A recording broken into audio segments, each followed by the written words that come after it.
All right, y'all. Welcome to All Politics and Local America's number one political hip hop radio talk show. Y'all know if it's Friday, y'all know it's time for All Politics are Local. But more importantly, y'all know if it's the third Friday, it's time for the Mayor's Forum. Of course, tonight, normally he'd be up first, but the mayor's not going to be with us tonight. As you all know, there's a campaign going on. The re-election for Mayor Baraka is going to take place on May 12th, as well as all of the city council folks. So that's going to be coming up May 12th. That's next month. Less than 30 days away now. So make sure you all are getting ready. So we're going to do the rundown. So for the first 30 minutes, Zaid and I talk about everything that's going on in the news. And feel free, if you guys want to chime in, feel free to do so. So Zaid, you want to get a rundown, my brother? Yeah, 6:30. Madam Councilwoman Donna Williams will have some candidates for Orange, the local election in Orange. All right, and at 7:15, we have two very heavy domestic violence conversations today, and I'm looking forward to it. I'm saying it with bated breath because it's a heavy topic and it can mean a lot for any of us who've been touched by it. There's a new film going to be at Rutgers, Newark next Thursday evening called Norman about a young man who seeks to reconcile with his father on the backdrop of his father some decades earlier literally killing his mother in a domestic violence incident in front of him when he was a small child. It's a heavy film called Norman. The filmmaker will be with us, the subject will be with us, and one of his mentors will be with us. Norman Davy, uh, Warren Thompson, and Gabrielle Blackwood. After that, one of my heroes in this work, an incredible sister named Josie Ashton, who was the inspiration, the positive inspiration for what has become the 25-year annual Brides March Against Domestic Violence in New York City. As a very young woman, on the heels of a young woman named Gladys Ricart being killed on her way to her wedding in her bride's gown, Josie took that personal. The following year, walked from New Jersey, where that young woman was killed, all the way to Florida to make a statement against domestic violence. And that became the positive inspiration for the Brides March that is now going into its 26th year in September. Josie just dropped her own memoir, her own journey, her own story about how people live in unlive, and I mean literally, it can carrying that kind of trauma can kill you. Uh, Carrying the trauma from that kind of thing that we still do not know how to talk about properly. That is in fact domestic violence. Then after that, of course, we look for the return of the great DJ Rhino on all things hip hop. So we've got a loaded show tonight. Missing our mayor, but we got a loaded show nevertheless, like we always do. Yeah, it sounds like, not only that it's going to be loaded, but it sounds like it's going to be real heavy tonight. Yeah, yeah, yeah. Just in terms of that. So, one of the things, as I said, Zaid, I wanted to just, we can just get started with some of the conversation, but I wanted, from our perspective, just to speak into it is about brothers and friends, and from a black perspective, because I think that, and I want to say that as it relates to Justin Fairfax, who is the former lieutenant governor out of Virginia, who this week um, was alleged to have killed, himself, killed his wife and himself in their home, while their two children were also at the house. I don't know what the facts are, so we don't want to delve into it from that perspective. But I think that what I want to talk about is that I know that you know, I mean, most black men, if you've done some living in your life and you and you were able to go through your younger years, your young adult years, and you've been in some relationships. You've had to deal with losing jobs or losing opportunities and losing relationships, and you've had to learn how to move on from that.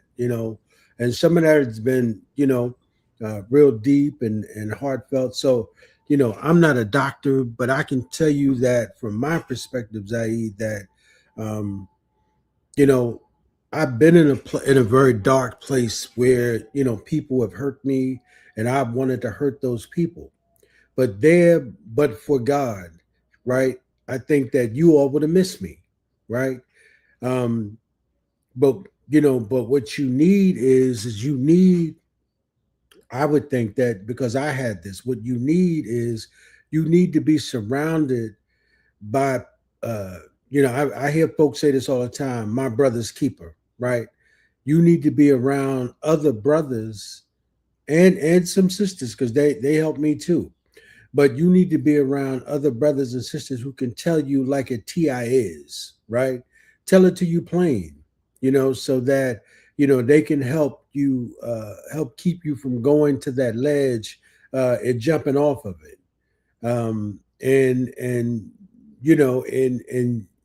when you in a relationship, I think that we've got to understand, and I'm saying we meaning black men, we've got to understand that you know the society that we live in don't necessarily see us, right? And if they do see us, they don't see us as the husbands and fathers and leaders that we are.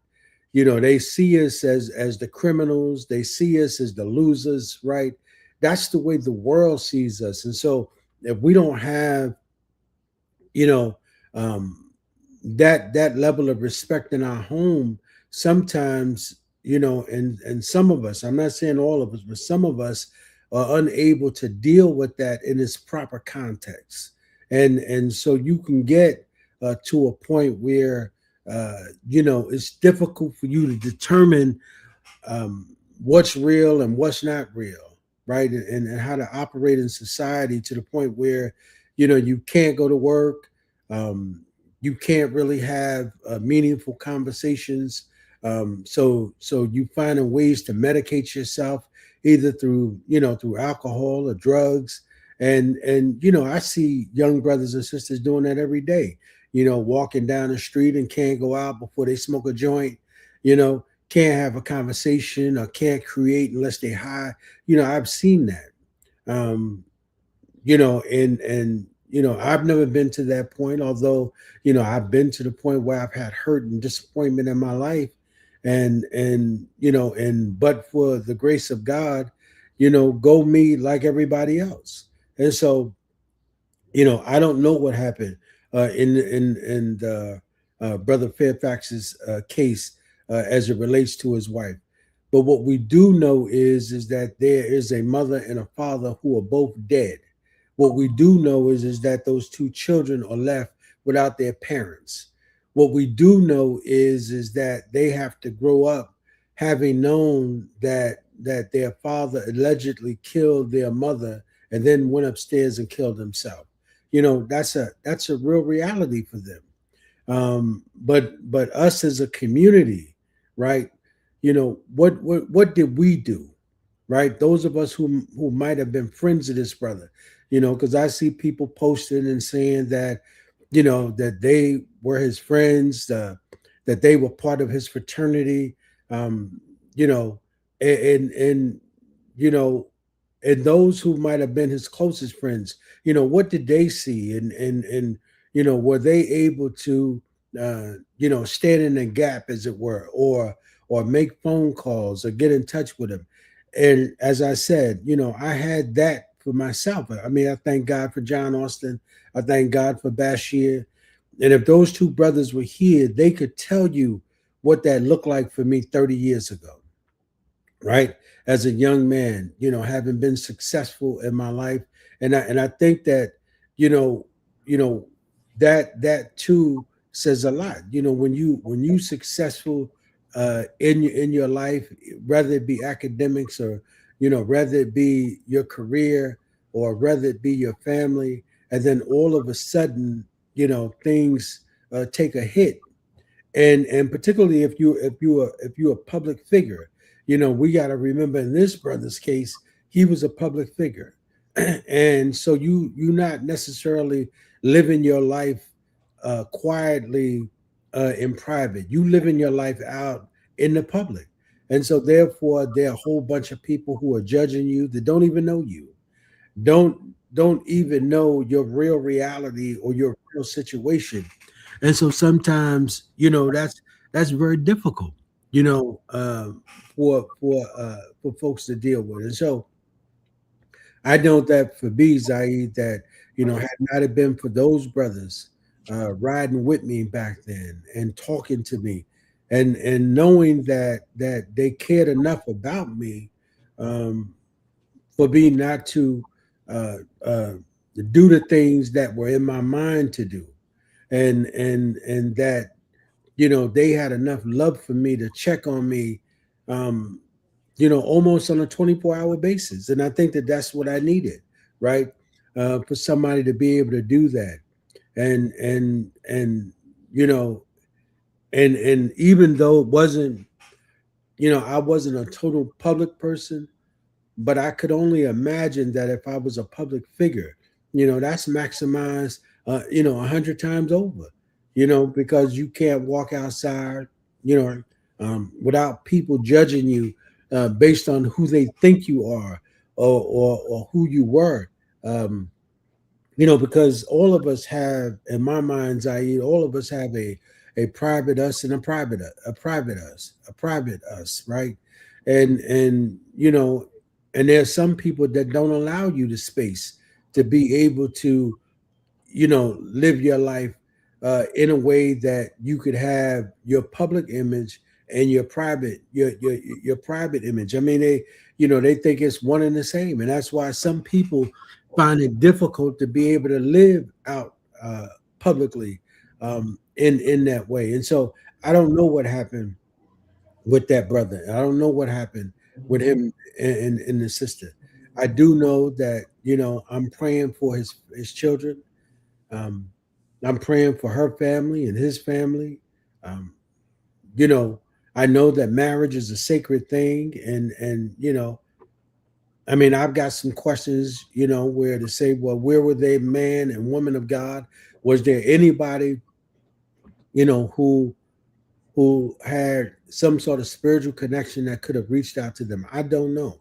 But I know that, perhaps next week we might try to reach out for a couple of brothers and sisters and see if we can, but particularly brothers, I want to reach out to, see if we can get them on the show next week, um, to talk about domestic violence, get them to talk about some of the men's groups that they are representing, and see if we can have an open dialogue. Because as you know, Zaid, that most brothers, it's hard for us to open up, and it's hard for us to be vulnerable because we don't want people to take advantage of us. And then when you do that, Zaid, you also got to remember there are people that will judge you, right? So, if you tell people, plainly and honestly about, what you're dealing with and what you're going through, I mean, there are people that will judge you based on that. And so, and then the other part of it is a lot of us, you hear people say, oh, why didn't, this person go and get, therapy? A lot of brothers and sisters don't have insurance like that where, they can go and get a therapist and get the help that they need. So you can say that, but you got to remember it costs money to be able to do that. And some of us brothers and sisters, you got to remember that some of us are just surviving, by the skin of our teeth, you know. So we don't have the kind of money or the kind of insurance that other people may have, where they can call on, a therapist, or be able to pick up the phone and say, I need to come in, doc, and sit down and talk to you. That's why we need, we've got that saying when we say, I am my brother's keeper. That's why we need brothers and sisters who we can talk to, that can give us good, sound, godly advice, as opposed to listen to other people who are giving us emotional advice, because that's the state we already living in. And so, I mean, that's I mean, I'm completely um, troubled by it. I wish I knew the brother. I would have been able to share with him my journey, and maybe that might have helped him. I don't know, and maybe there was some other brothers who were close to him that might have been able to help him. And again, I know that for me, you know, um, you know, I got to be careful who I tell that story to, because, of course, I don't want people judging me, but I understand that there are brothers out there who are on that ledge who need to know that story, who need to hear that and know that there's victory if you just stay the course, and that you can make it. But there ain't no brother or sister, I think, that are out here. If you live long enough, right? Um, you've had some defeats in your life. You've had some bridges that you had to climb that were very tough for you, and so if you live long enough, you've been through that. Now, I can't speak for the other people, but I can tell you that had not have been for my friends, John and Bashir, you know, uh, and thank God they were good enough friends too, Zaid, to keep my secret while I was going through that, and allowed me the space to heal, right? Because there are other people in today's world, and thank God we didn't have social media. In today's world, everybody put your business on social media, and they go around and tell all your business, so you never have an opportunity to get well, or to either or even try to go through what you're going through. So, thank God that I had those kind of friends who were able to keep that to themselves, and be a true friend. So, you know I mean, that's my 2 cents, Zaid, just in terms of talking about myself. Well, Mr. Edward Riley, that's a very full 2 cents. I hope Jonathan and Bashir heard you. Hope everybody who knows you and loves you heard you. Hope everybody that's got a level head heard you, because your demonstration of your own concern and sharing your own story, right? And you ain't nobody's punk. Brothers, hear me good. He ain't nobody's punk, right? It's one of the healthiest demonstrations of what we need to normalize and all of the abnormal and things that have been normalized for us that are not healthy and not good. We should say this, that we are in some spaces locally that are trying to figure this conversation out. At the heart of our work and what we call community-based violence intervention is this whole question of having a trauma-informed approach to what we do with this work. And recently, the city has decided to take a very focused look on the one area that we've been having trouble bringing down, and that is the question of domestic violence. And one of the new dimensions of this new focus or renewed focus is the whole question of how do we bring in or make healthy or involve men in the question in a healthy way, right? We had Hassan Kirby on, who was one of the point persons for the male effort in in this town some weeks ago. Also, we're doing something. My Malcolm organization is a part of a similar effort in New York City. New York is much bigger, and the landscape is much bigger. And that conversation is not where we would like it to be in New York, but we're doing some things to bring some prominence to the issue. And I think the segment we do with uh, Josie Ashton will really amplify that, because she really inspired a lot of how that goes. But there's a young man who's one of the Cubs at the December 12th movement, who I'm extremely proud of. His name is Quentin Walcott. And when it comes to male voices and working in the helping professions, social work, psych therapeutic work, etc., right? His name resonates at the top of the food chain in every space I've been in the country, and he's in front of that effort and conversation in New York City, right? So there's some healthy things that are trying to happen. There's some healthy things that we're trying to normalize and give birth to try and bring this problem to a very different place of marginality as opposed to being one of our central problems that is just really just a wild card and not knowing how to control other than just shooting people and locking people up.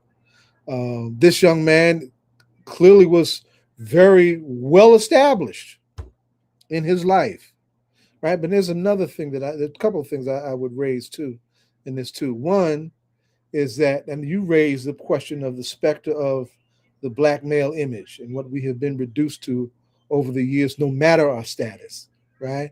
And the flip side of that question is how the black woman's image has been reduced to being someone who deserves that or someone who can withstand that. You know, gynecology as we know it was built on a racist, mad scientist who was practicing on enslaved black women's body without anesthesia because, pardon my language, niggas can take that pain because they built like that. Y'all heard what I said, okay? So we've got this double tension in terms of the minimization of our humanity that's already at stake. So we need not wait for anything good from institutional spaces in this land built on white supremacy as it is.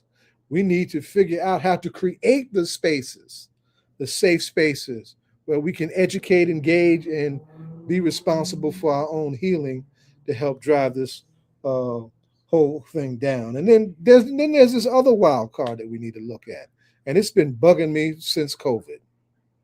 There should have been a national discussion on the mental health of this country, particularly on young people in this country, by virtue of what COVID did to so many young people's mental health.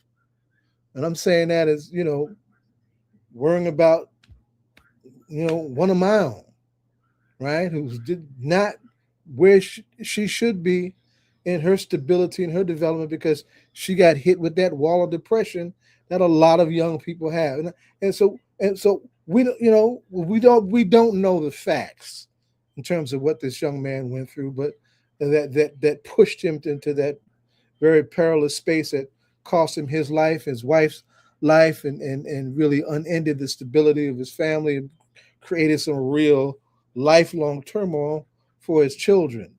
But could that be a fact? And I would guess, just based on the fact that he had the other trappings of stability, that could have been one of the variables that, had gone unseen in the unseeing of us, or in the way that sometimes we, in the language of the great poet Paul Laurence Dunbar, and are wearing the mask, of being all right, when in fact sometimes we ain't all right. Right. So that's a lot to unpack. I'm looking forward to these conversations later on because I think they will shed some light on just how layered these that issue is, and what what that issue, that kind of incident, gives birth to. It doesn't just victimize the person who's directly harmed. It victimized everybody in their landscape. Right. Everybody. And trauma, as some of the new science is saying from black and brown social scientists and healers, trauma lives in the body. And it can make you sick, and it can kill you. And I've definitely seen that with the trauma inflicted on families around police violence. Right. Right? So there's a reason why they call it the wilderness of North America when we in old NOI, brother. I think you would agree with me on that, right? Yes, sir. Yes, sir. But for the black man and woman, it is indeed and has been a wilderness experience for sure. Yep. And in wilderness arenas, there are the hunters, and the hunted, and we have lived for centuries living with the madness of being hunted, literally hunted by virtue of the color of our skin. And I got some noise in the background that's driving me crazy. It's Friday night in the Yeah, spring fever time. yeah, absolutely. But you're right, Zaid. I think that, one of the things for us, man, is just that, we don't have the kind of real serious outlets that we need, where we can be honest and vulnerable at the same time, right? Without people, hearing, how messy some of our lives are. And a lot of times, it's not messy by choice. Some of that is messy by circumstance, right?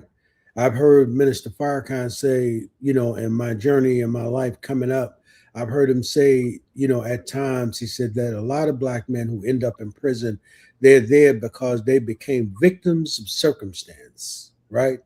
The thing you got caught up in, right? Or the people you got caught up in hanging around.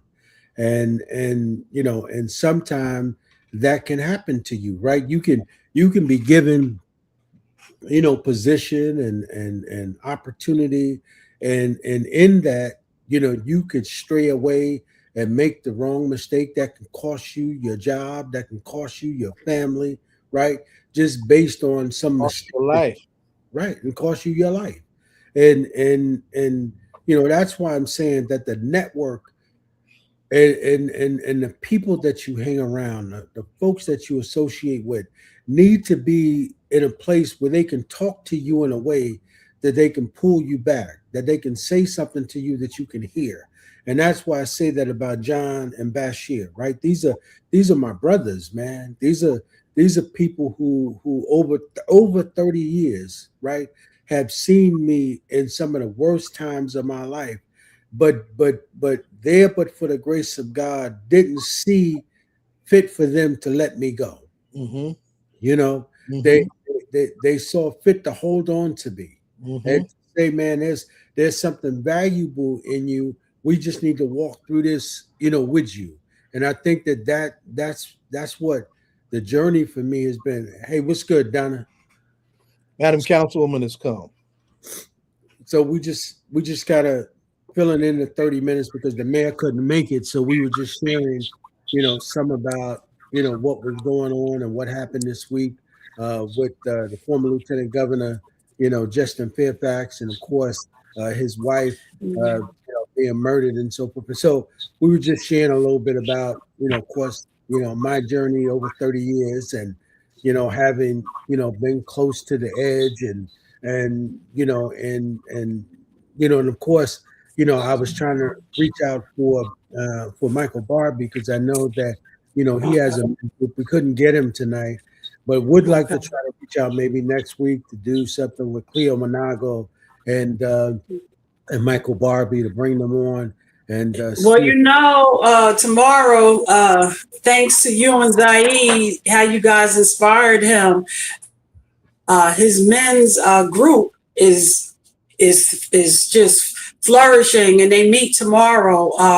And I'll send you the flyer so we can start putting it on the page. But they meet like once a month, and they have themes, and they discuss, for men only, different topics. And I'm sure the topics that you were just talking about in terms of the lieutenant governor and his wife, who was a dentist, and even their son having to make that call, the tragedy of that whole situation is just horrible. And I listen to Urban View during the week, and I know Karen Hunter had him on, the lieutenant governor and his wife, I think Dr. Serena, on the show, and she was talking about that. And while she was talking about it, one of her patients called in and or I should say on the chat and said, Karen, I was in I had a doctor's appointment with her at 8:00 that morning, and I was in the parking lot waiting to go into my appointment when I got the news of the tragedy. So yeah, you know, we all are touched by mental health and so many situations. And you know, we have to. I was a commuter, and I always think about, you know, that yellow line on the train and how I always used to stand back, you know, next to the wall because of the fear of just people just doing malicious things. So yeah. Right. Yeah, so Mm. we're gonna look to organize something like, you know, get some brothers on Yeah, I'll the reach out to Mike. Yeah, let him know as well. yeah, talk next week on the show. I also Yeah. alerted. Do we have any? Go ahead. I'm sorry. Also alerted Deputy Mayor Uri to listen in tonight, and you know, because they can always come back on and talk about where they at with that effort locally. Okay. All right. So I think your guest here, Donna. Candidate Ward is here. Okay. He was like, Candidate Ward was like 15 minutes. I got a lot to say. So I don't want to keep him waiting. So I want to introduce James Ward, who is a candidate for the South Ward of the City of Orange Township. Is it James? Put yourself on mute. I think it's Yeah. Zaid at the background. No, noise. Zaid's on mute. Oh, okay. Ed, can you mute? Because I think we all. Okay, yeah, that's a little better. So when you're not talking, we ask that you put yourself on mute because I don't know, it bounces off. But for everybody out there listening, please meet James Ward, who's a candidate for the South Ward Council seat in the great city of Orange Township, where I was born and raised. So I'm excited about these 15 minutes that he gets to tell us why he wants to be the council person for the South Ward. This is not his first time running for city council, so he is in this and he's about this life and he's ready to get up and represent the people of the city of Orange Township. James, can you tell us why you should be the person that the residents of Orange select in the South Ward? Hi, Donna. Thank you for inviting me onto this show. Pleasure to meet your co-host and your audience here. My name is James Ward, and I'm running for city council in the city of Orange. James, we want people to hear what you got to say. Can you hear me? Can you hear me? Okay. I'm running for city council in the city of Orange because I believe our city has strong foundations. We're proud of our neighborhoods, and we've got working families who deserve a government that listens and delivers results. In my first 100 days, I'm going to be focused on accountability, transparency, and real quality of life for the residents of every ward of the city of Orange. I've got a 6-point plan that's laid out where we're going to impose term limits on all elected officials, move municipal elections to November to enable more people to participate in their civic rights, update parking standards for new developments, responding to the concerns of citizens that we don't have enough parking, restore 5-minute public comment periods because their voice is important, and stabilize our taxes through smarter budgeting. We need to use smart tools, transparent dashboards so that we can be a modern city. And then number 6, establish a Scotland Road business improvement district so that we can attract and develop our existing businesses and support our local entrepreneurs. And so we can improve our streetscape conditions. It's really simple. Our problems in the city are very simple. We just need dedicated, informed individuals so we can move our city into the future. So I'll ask the first question. James, you gave us your 6-point plan. And if for people who don't know, Orange is separated into 4 wards: east, north, south, east, and west. And again, James is running for the South Ward position of City Council. James, you're running against the current incumbent Councilwoman Summers Johnson and also Mr. James. I don't want to pronounce his name wrong. Can you tell us why people should, I know you just said your 6-point plan, but can you tell us why people should support you rather than supporting the other candidates? So I think for far too long we've had a popularity contest in the city of Orange. Our incumbent has been in office for 12 years with little to show for it. There's no substantive legislation that's been proposed in the last 12 years of her administration. We are running a campaign that's about our issues. I'm not running against, I'm running for the people of Orange. I'm a citizen who's been very involved from an early point. I hit the ground running when I moved into the city because I was affected by a property tax hike that made our house unaffordable overnight within 6 months of buying our first home. We, myself and my wife, decided that we were going to figure out what this problem is so that we could have the home and afford to stay here in the city of Orange, a place that we've come to love. I've been very involved. I'm now, I think you helped me get onto the zoning board with my first appointment. I worked my way up to the point where now I was elected as the chair of that zoning board. My wife was on the Citizens Budget Advisory Committee.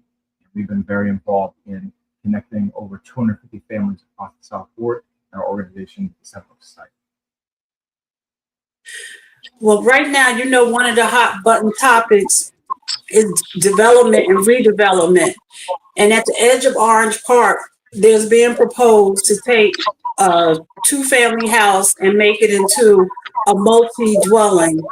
And that area we know is heavy with traffic. Where are you at on redevelopment? So development is going to happen in the city of Orange. But what we need to do is have smart development. And right now, we have a condition where the planning board has declared a number of sites as scattered sites, which allows for developers to take just about anything. It doesn't even come to the zoning board. As chair of the zoning board for the last 2 years and a member for the last 5, we got exactly 2 cases last year. And in the past, we've usually had an average of 2 cases per month. We had 2 cases in the entire year. And that's because of the scattered sites and other things that the city and administration have been pushing so that they can develop without any oversight. We have our checks and balances for a reason. And what we need to do is think and grow smartly. So what's happening right now in that particular site, which is right at the edge of my neighborhood, I commute by there every single day. It's insane to think that you would want to put even more. I think it's almost 100 units going to go in that site. It fits, and personally, I think it's aesthetically pleasant, but it's just in the wrong location. There's not enough parking anywhere over there. But beyond that, that is kind of not familiar with the area. That's that next point at the point of Monty Irving Orange Park, and right there, I've actually proposed that we put a traffic circle there so that the traffic can flow and we don't get smacked inside. That happens often on that intersection. That doesn't help the situation one bit. Put a large commercial building right there. The residential buildings that pop up in our city also tend to get 20 and 30-year tax abatements. And those tax abatements are not adding to the city coffers enough so that everybody pays their fair share. Ed, I know I'll let you follow up later because I know you always like questions about tax abatements, but I have one more question. Ranked choice voting, we know New York has been doing ranked choice voting in their last elections, and we know that's been a discussion in Orange. Where are you at? What is your opinion of ranked choice voting for our city? And it's for people who don't know, in the city of Orange, it's election day. You can win by 1 vote, and that's it. There's no, you have to win by 50+%. It's everything on that day. And I know residents have been talking about ranked choice voting, so I just wanted to get your feelings on that. So RCV, better known as ranked choice voting, is a fairly new democratic tool that allows for the people's voice to really be selected. When we look at what's happened in New York City, they elected their first not only immigrant, person of South Asian descent, but highly progressive individual. And whether you agree with their politics or not, the will of the people was spoken because the majority is what wins when you do ranked choice voting. And you don't have to worry about a third-party candidate spoiling that election, because you get to basically elect it. So it's, well, I really like this person, but if that person doesn't have enough votes, this person would be good enough, but I really don't like that. Put them in that order, and it allows for the majority of how people feel go forward. Right now, democracy is in a really bad place in our country. We need to do everything that we can at our local, as this show says, all politics are local, at a local level to enable democracy to thrive, because this is the politics that affects us the most every single day. Ranked choice voting is an evolution of our American democratic story, and I highly support it in every instance. Thank you. Ed, Zaid, do you have a question? Ed, you're muted. Yeah. Well, welcome to the show, my brother. I think that for me, I got two questions. One, well, I can put them all in one. My wife's mother-in-law was a resident of Orange, practically, all of her life, and one of the things I'm concerned about is that, where you at with making sure that seniors and opportunities for seniors, are available in Orange, and also for young people, right? To make sure that there are outlets for young people to express themselves in a way where they are protected, but also an opportunity for seniors to be able to move about. Because my mother-in-law, my grandmother, my wife's grandmother would walk down Orange Street from Orange all the way down to East Orange, and she would walk that city. And I don't know if that's safe today to do. So, as a council person, what would you do to make sure that the young people got outlets, and of course, our elders are safe? That's an excellent question, and I'm a part of that currently sandwich generation. I've got elderly parents, and I've got very small children, and so these are two very hot button issues for me in particular. We do have a lot of services for our seniors. We don't have almost anything for our children, but what we need to support both of those things is more revenue so that we can spend on these kind of services. In particular, when we talk about the elderly, there are adult daycare programs we can have someone pick you up. They communicate that pretty well, but to that subset of our population, but what we need are services that are kind of easy to find for people like myself. If you're not a resident of Orange and you're not a senior that lives in a senior building, it's kind of a loss as to how to access the program. Very simple. Put it on a website, put it on an app so we can truly have access to these things. But beyond that, we are missing our things for our children to do. My children are ages 6, 9, and 3. We all just had their birthdays. They all are born in the month of March. Lucky me. We don't have anything for our children to do in this. So, for instance, 2 weeks ago was spring break. And what's coming up next is going to be summer break, and there's absolutely nothing for our children to do. That's programmed in and around our city and using our city resources. Something that's really smart, that's a model that I've seen in a town next door. There's a summer program that's put on by the teachers of Montclair schools. They use the Montclair schools as their facility, and comes with all the license and insurance, and their teachers, and they're certified. But it's a program that's much like the YMCA programs that are aftercare that we currently have, but it allows them to use the facilities, give the teachers something to do and an income source, and be within our own community. This is a summer camp. It's not educational, but it allows for that sort of comfortable environment to exist. We can do this. This is not hard.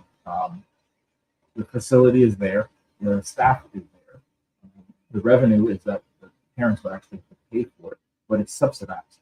It's subsidized because we're in our city, and the city has to foot the bill a little bit just for the facility. This is smart, but this is also because I'm a part of that generation that's right here, right now, that's dealing with both of these kind of issues and be attuned to what's happening. But the big one is that we need to raise revenue so we can do these things and not raise the revenue on the back of the city. That's very important. So when we talked about the redevelopment, you responded that we won't get maximum amount of taxes for that property. And thank you for saying, because people think that pilots are no taxes. So in consideration of that, and you're sitting on the zoning board, how can we reimagine? We've lost both of our Ys, YW and the YMCA, and reimagine space so that we can have the activities that Ed just spoke to for both our seniors and our youth. Our neighbor, South Orange School District, they have a freedom school. And in New York, at Medgar Evers, they just started doing freedom schools. Well, it starts tomorrow. Are you familiar with freedom schools, and are you familiar with freedom schools? No, I'm not. Could you explain? Okay. I want to drag Zaid into the question, so that's why I asked this question. But we have our neighbor. Well, freedom schools is actually from the past. Zaid, you want to tell a little bit about a brief description of freedom school? I think of James' question. Freedom schools began as a civic education arm of the civil rights movement, right? The Black Panther Party would use liberation schools, listening to what Malcolm was talking about for the Black liberation movement. Marion Wright Elliman, who I will call the mother of freedom schools, who was the lawyer for the NAACP in Mississippi in the 1960s, gave us that concept, and it became an important tool for those spaces. In the 1980s and 1990s, when we were enduring the madness of the crack epidemic, right? That same woman, through an organization that she ran for years called the Children's Defense Fund, called for the reclaiming of freedom schools to help communities reclaim safe spaces for their young people.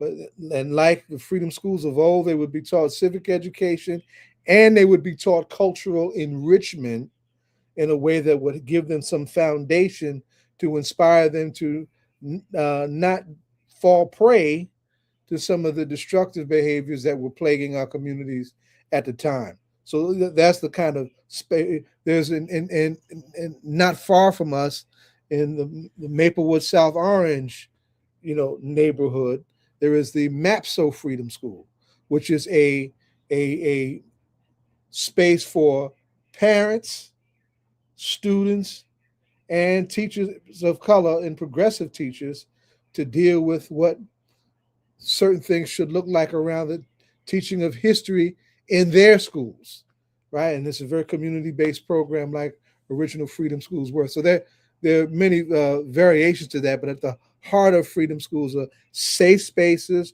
for young people to learn about themselves in the spaces that they live in, to ultimately prepare them to think about governing the spaces they live in.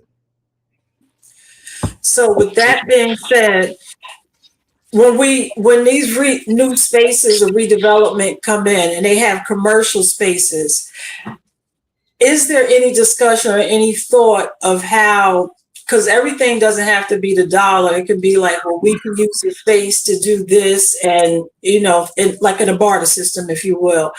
Do you have any thoughts on possibly creating spaces where we will have more social places and educational, like the Freedom School, in these new commercial spaces that are coming up?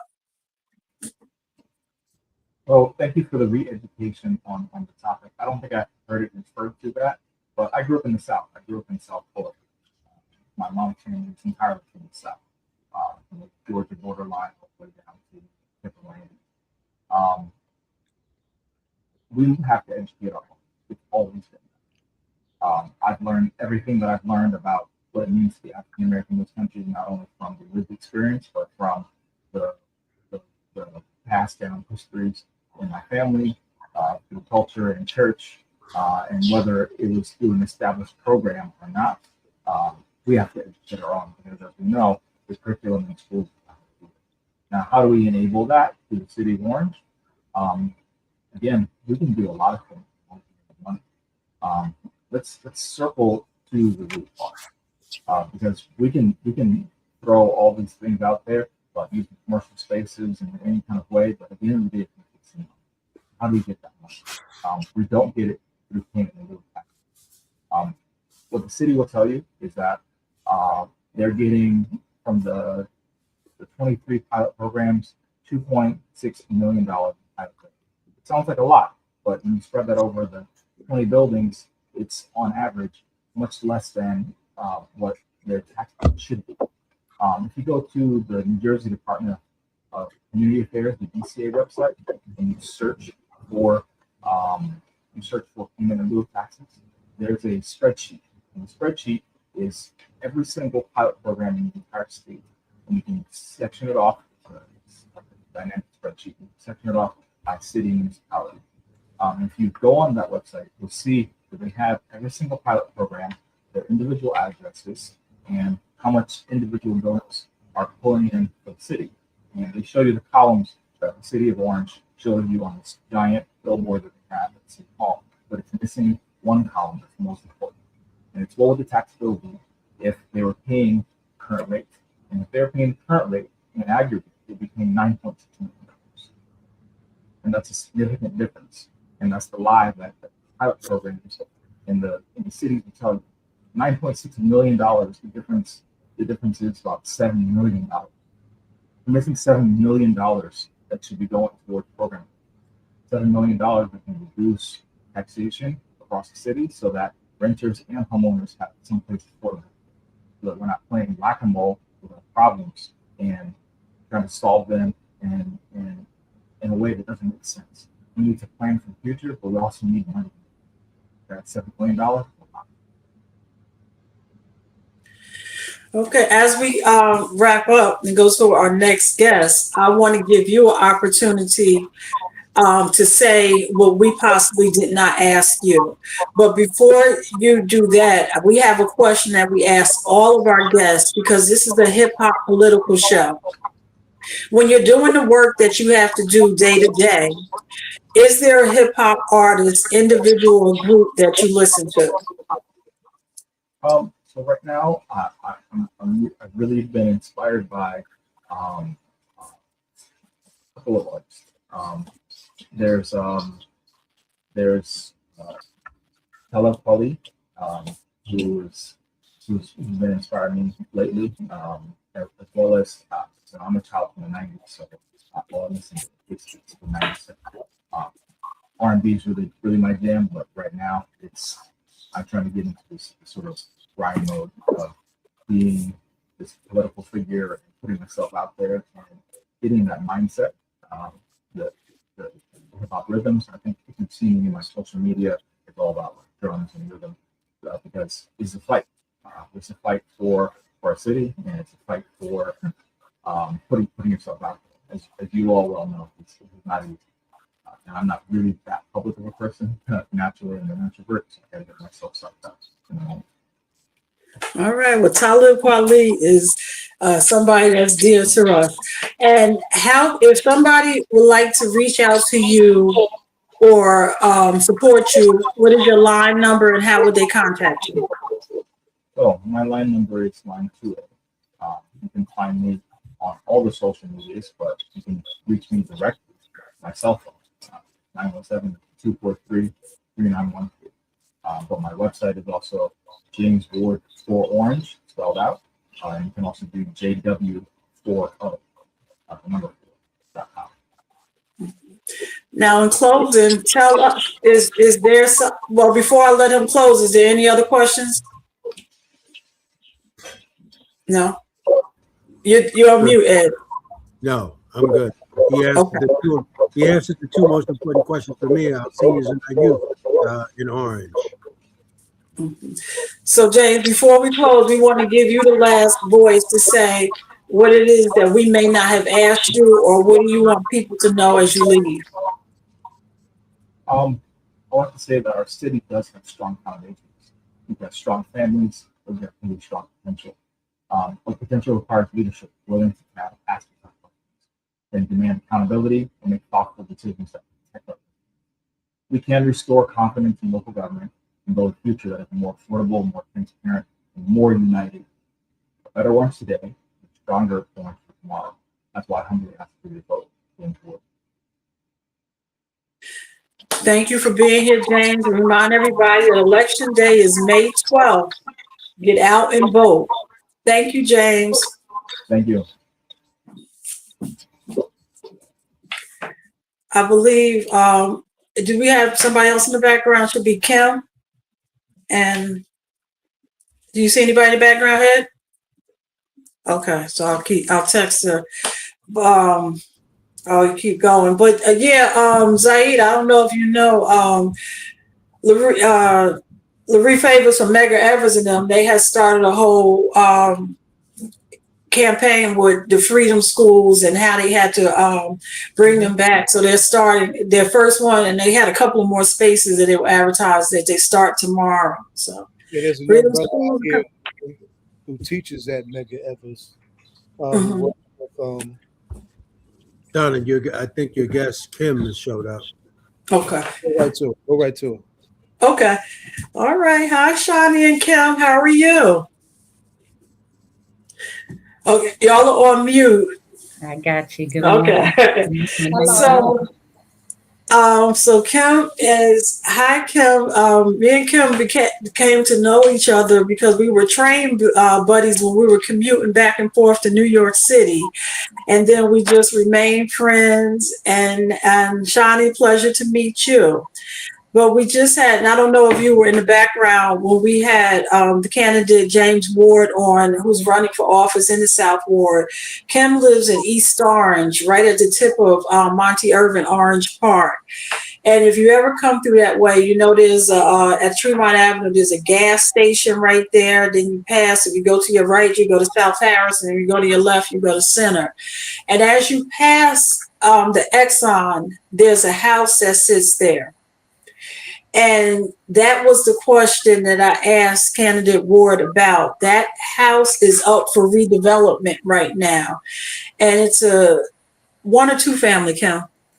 It's a 1 family. It's a 1 family. So on that lot, if you can imagine a front yard, the gas station, if you're facing is to your right, the street to your left, it's a dead in the street where they live. And that street sits on Orange and East Orange.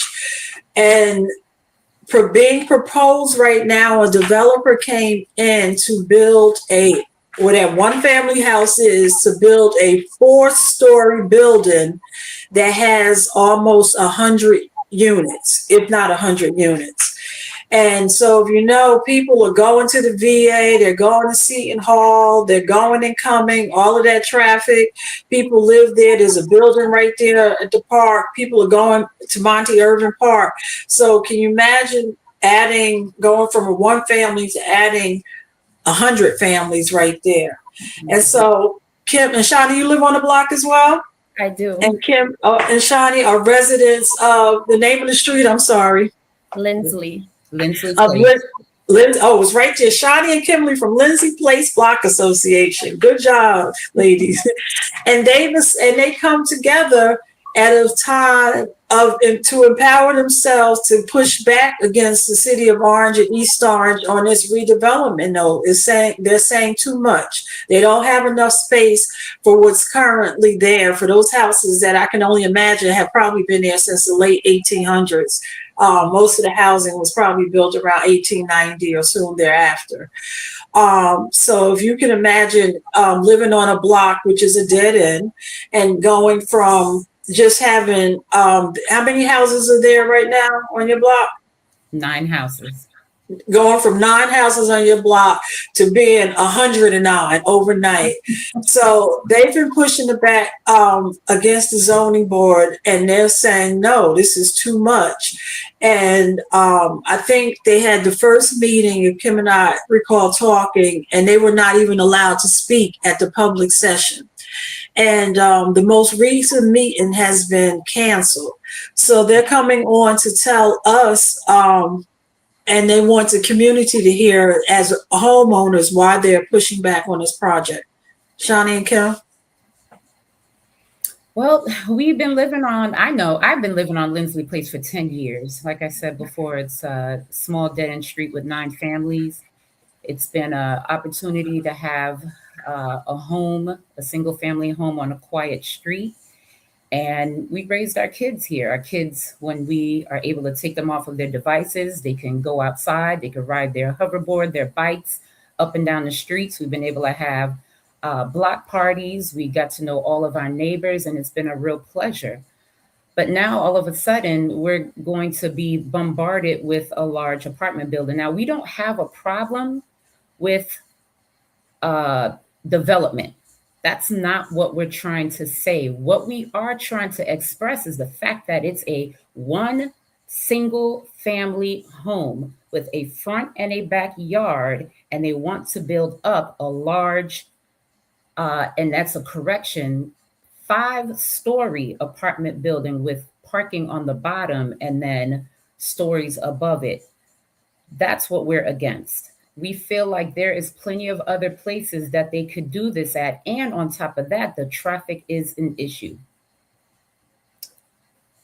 I will add that we already have an issue with parking here at Lindsley. It is hard to get out of this dead-end road because South Center is so busy as it is. There was a traffic study done by the developer's engineer, and it was said that only 7 vehicles pass through South Center an hour. But we had a traffic study done just this week, and it was said that there was a combined, on one lane, there were 519 vehicles were passing northbound. The afternoon was 406 vehicles, and the evening was 654. So for a combined amount for both lanes, we're talking approximately 1,157 vehicles passing South Center at an hour. So that's a lot different from what their engineer had said. And and the point of this is that there is an expectation that Amazon vehicles, UPS, and other delivery vehicles will be able to park in front of that proposed building so that they could drop off packages. Meanwhile, those 1,100 vehicles are passing by in that one lane, which is going to create a traffic nightmare. There has already been accidents within the last month that happened right there out of our intersection coming off from Lindsley Place in South Center. So we feel like this is a situation that affects not just us, but South Orange residents, East Orange residents, and Orange residents altogether. And I know, Kim, were you successful? Did any of I know you were reaching out to council members in Orange and East Orange. Did anybody respond to you guys? So we have been in touch with our local councilwoman. I should say with the council person for Orange. She has been receptive in relaying information. When we attend the council meetings in Orange, we did get noticed and recognized for the fight that we're fighting. We were able to get a mayor from East Orange to visit our block, and we will have a meeting with Mayor Warren coming up soon. So the word is getting out there. At first it wasn't. No one was listening to us, but as we've been vocal, getting an opportunity like here, and we thank you again, Donna, for having us, they realized that we're not going to just sit back. We are going to continue this conversation and make awareness with everyone that this is not right. It's not fair. Ed, did you have a question? Ed, I'm sorry. Yeah, I think I have more of a statement. I think that the fact that, these two ladies are involved, actively in their community is exactly what we need. And I think that elected officials should most certainly be challenged, on issues that involve the community. And this seems like a major concern for me. I can tell you that, just like the other brother was saying, I mean, I'm always concerned with all of this housing that is being built. But, you've got to take into consideration the people who live there and parking, right? Where are people going to park, and what is the quality of life going to be like for the residents, and particularly for, let's say, seniors, right? I mean, and the question that I have is that if you're building all of this housing, first, I'm saying who you're building it for. And then secondly, I'm saying if you're building all this housing, what about parking for the residents who live here? What about that? And what about the quality of life for the residents? What about that? And so I commend these two ladies for being, engaged politically and engaged actively in their community. And they're going to the right people to ask those questions of.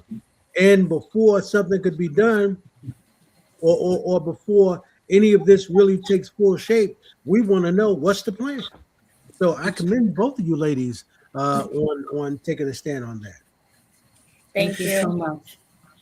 And what I would also add to that, commending, because it's interesting, is perhaps, and this is a lesson, I guess, for everybody. What if they had at the beginning responded to the first phone call, had a meeting? There may not have been a Lindsley Place Block Association today. There may not have been a strong campaign to come out here and let everybody know what's going on publicly. And to be mindful that when we serve people, we have to be responsive. So I do want to thank Mayor Green for being responsive and coming out and meeting with guys, and now Mayor Warren has set up the meeting as well. But we have to make sure a part of the redevelopment plan is that we talk to the people that are currently here. And it's interesting, and even going out, the Sunshine Law is very important, and Ed let you know, Kim. Ed is an attorney, and Kim comes out of a legal background as well, although she's an educator now. Mm-hmm. And that this of letting people come out to a meeting and sit, and then telling people that they can't talk and things like that, that's not what we should do as representative. It's our job to serve, and we have to be mindful. And I thank you for reminding people that, oh, you're going to serve us. You're going to serve us. and you kept pushing and pushing and listen. And all of the great things come out of it. As you are out in the streets often protesting and ringing the bullhorn to let people know you're not going to do this on our watch. So Zaid is a organizer, a community activist. So I know you make his heart warm by just listening to what you did. What they did is they did it because nobody responded. It was like, oh, you're going to listen to us. And so we want to commend you and to tell you that when you become a part of All Politics, a Local Family, let us know when you need us so that we can continue to allow us to ring that bullhorn to let people know this is going on and we're not sitting by allowing this to go on. Zaid, did you have a question? Okay. No. So I know you're having a meeting tomorrow. What are your next actions that you're doing? I know that the meeting that they had, they pushed it back, and I'm sure they pushed it back probably so Mayor Warren could talk to you. But is there anything that you want the community to know, that what are the next upcoming things going on to continue this fight? So tomorrow we're going to be at Orange Park. We invite everyone from the community to come out. We'll be there at about 10 a.m. We're going to get coffee, light refreshments. And we just want to come together. We want to unite. We want to all speak on what we're going through with the proposed development, but also any other concerns that residents have. And we do have a petition where we've raised over 800 signatures thus far. That can be found on change.org. Protect our neighborhood against overdevelopment. You can also put it in the chat here. Okay, yes, thank you. So yeah, we've been going door to door. We've been creating flyers and just spreading awareness, because it's not just this building, it's happening all over. And the next thing that we have planned is May 1st, the meeting with Mayor Warren, the developer, and the residents here at Lindsley. And the other thing that we're going to be working on too, we talked about that there was a traffic study that was done by a Essex County Sheriff yesterday. So those results are going to be sent to the planning board, because we want them to know that when we have that planning meeting on May 27th and that engineer comes online and says that there's only 9 cars that are moving east and westbound, we're going to have our proof that that's incorrect. So they will be getting that information. And is that the traffic study that Darnell Gibbs did I see that you did? So that to me, so the developer put in a traffic study and said only what did they say, 9 cars come by? Correct. So if anybody's been on Tremont and South Center, 9 cars. That's an insult to our intelligence. Exactly. And that is horrible. But I guess the lesson is that oftentimes paperwork just goes through to check off, we did this. But if nobody's challenging it, and then we come back and say, oh, well, but I have to say that we live in a community where people are often working 2 and 3 jobs. So when we elect people, we entrust them to make decisions based on the needs of the community, but it's nothing like personal engagement. So please, everybody stay engaged. Election is coming up, and I can't say it enough. You have to be engaged. Definitely. Ladies, I don't know if you got away there. Is there anything that we missed that we didn't say? Just want to thank you. Not only thank you guys, but thank the community for all the support. If y'all are on Facebook, just one last thing. If y'all are on Facebook, we've been on every Facebook page. I'm trying to give you something. HPT Neighbors. That's the Facebook page for 377 South Harrison Street. All right. I have a co-op in that building, and my folks in that building are well organized. Okay. You want to share your petition there. You want to share your concern. You might even be able to get a meeting up in that building. Folks take that neighborhood very serious. Yes, we recently did the Kings, No Kings March over there. Yes, it's very familiar. Okay. If you want to come out tomorrow at Orange Park, if you want to meet us up there, you're more than welcome. We're trying to get as many people together to share resources. We need to come together. 10 o'clock, we got coffee. Well, what I will say is that I hope you didn't hear. This is the question, but if you did, I hope you're ready. This is a hip hop political show. Okay. And we ask all of our guests that come on, when you're doing the work that you're doing, Johnny and Kim, what hip hop artist, individual, or group do you listen to? Nas. Okay. No hesitation. Okay. I know why. What was it? I know I can be all. What is it? What is it? But you know what I'm talking about. Yes, we got you. We know that. That's my song. And Shawty? I have a wild variety of music, so I can't even think anything off the top of my head. Well, tell us what comes to you off the top. What song comes off the top of your head? Let us know. What's your favorite? Doesn't have to be rap. Yeah. It's R&B and it's Thames. Okay. Yes. Thames. It's who? Thames. Thames, like Timberlands? No, Thames, the R&B artist. Okay, I gotta look that up. Okay. All right. You taught me something new. She's got a new one, so look it up. Yep. Okay. Did y'all know that artist, Ed Zaid? No. See, you taught us also. Look it up with BLS. But we would When you definitely look her up, Google you're him. gonna know. We're gonna next time you come visit us, we'll let you know. And so you do know HP. You said that was HPT, Zaid? HPT Neighbors.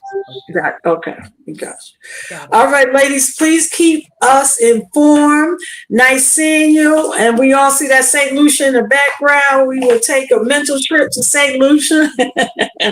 We know how you love St. Lucia, Kim. So what you say? Keep us informed, ladies. Keep us informed of how you all are moving up there. Thank you. Thank you, Tim's. We got it, Kalina. Thank you. All right, have a blessed weekend, guys, and wish you much success tomorrow. Thank you.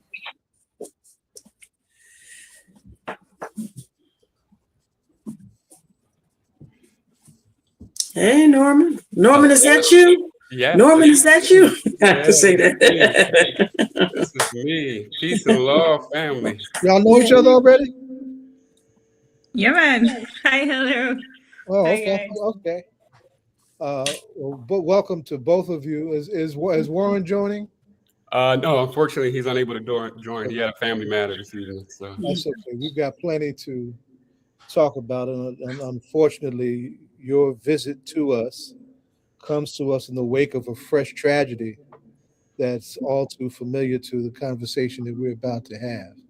On Thursday, April 23rd, at Rutgers Newark was a film that's going to be screened called Norman, that centers the life of this young man, Norman Davy Jr., and his journey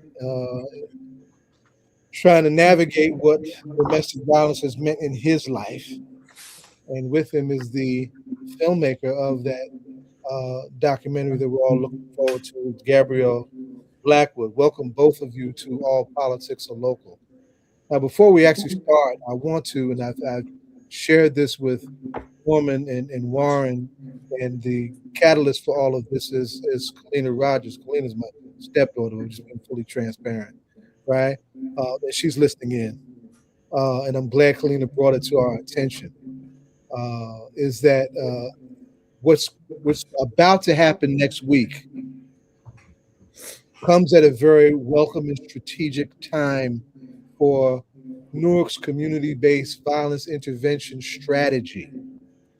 For all of the good work that we have done in this town, and Newark has become a model city for the implementation of community-based violence intervention. One of the most stubborn spaces that we've had to struggle with, for all the good that we want and do, all the good people that we have involved with what we do, is the question of domestic violence.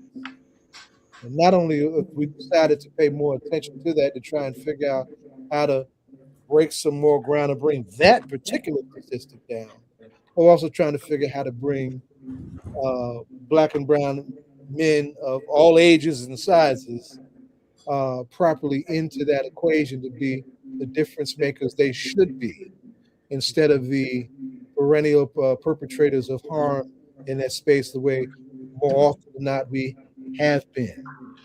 So this film that you're about to share, Norman, is right on time.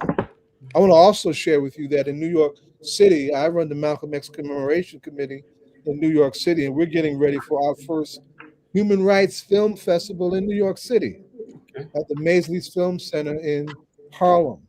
And I want to propose to you the possibility of a screening there with us sometime in the fall, and I'll talk to you all about that afterwards. So I just want to say, one, the timeliness of what you're sharing is powerful. I also want to say very plainly, as a father and as a father of daughters, I really appreciate the personal dimensions, Norman, of what you're bringing to your own story. So many of us who've been through spaces like this, by virtue of our community not willing to acknowledge and address this kind of problem, we just live and carry these pains silently, and we do not address them, and nothing changes of anything.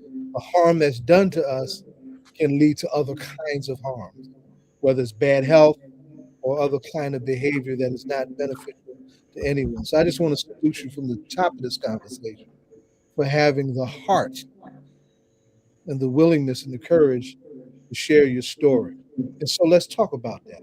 Gabriel, I'm actually going to come to you first.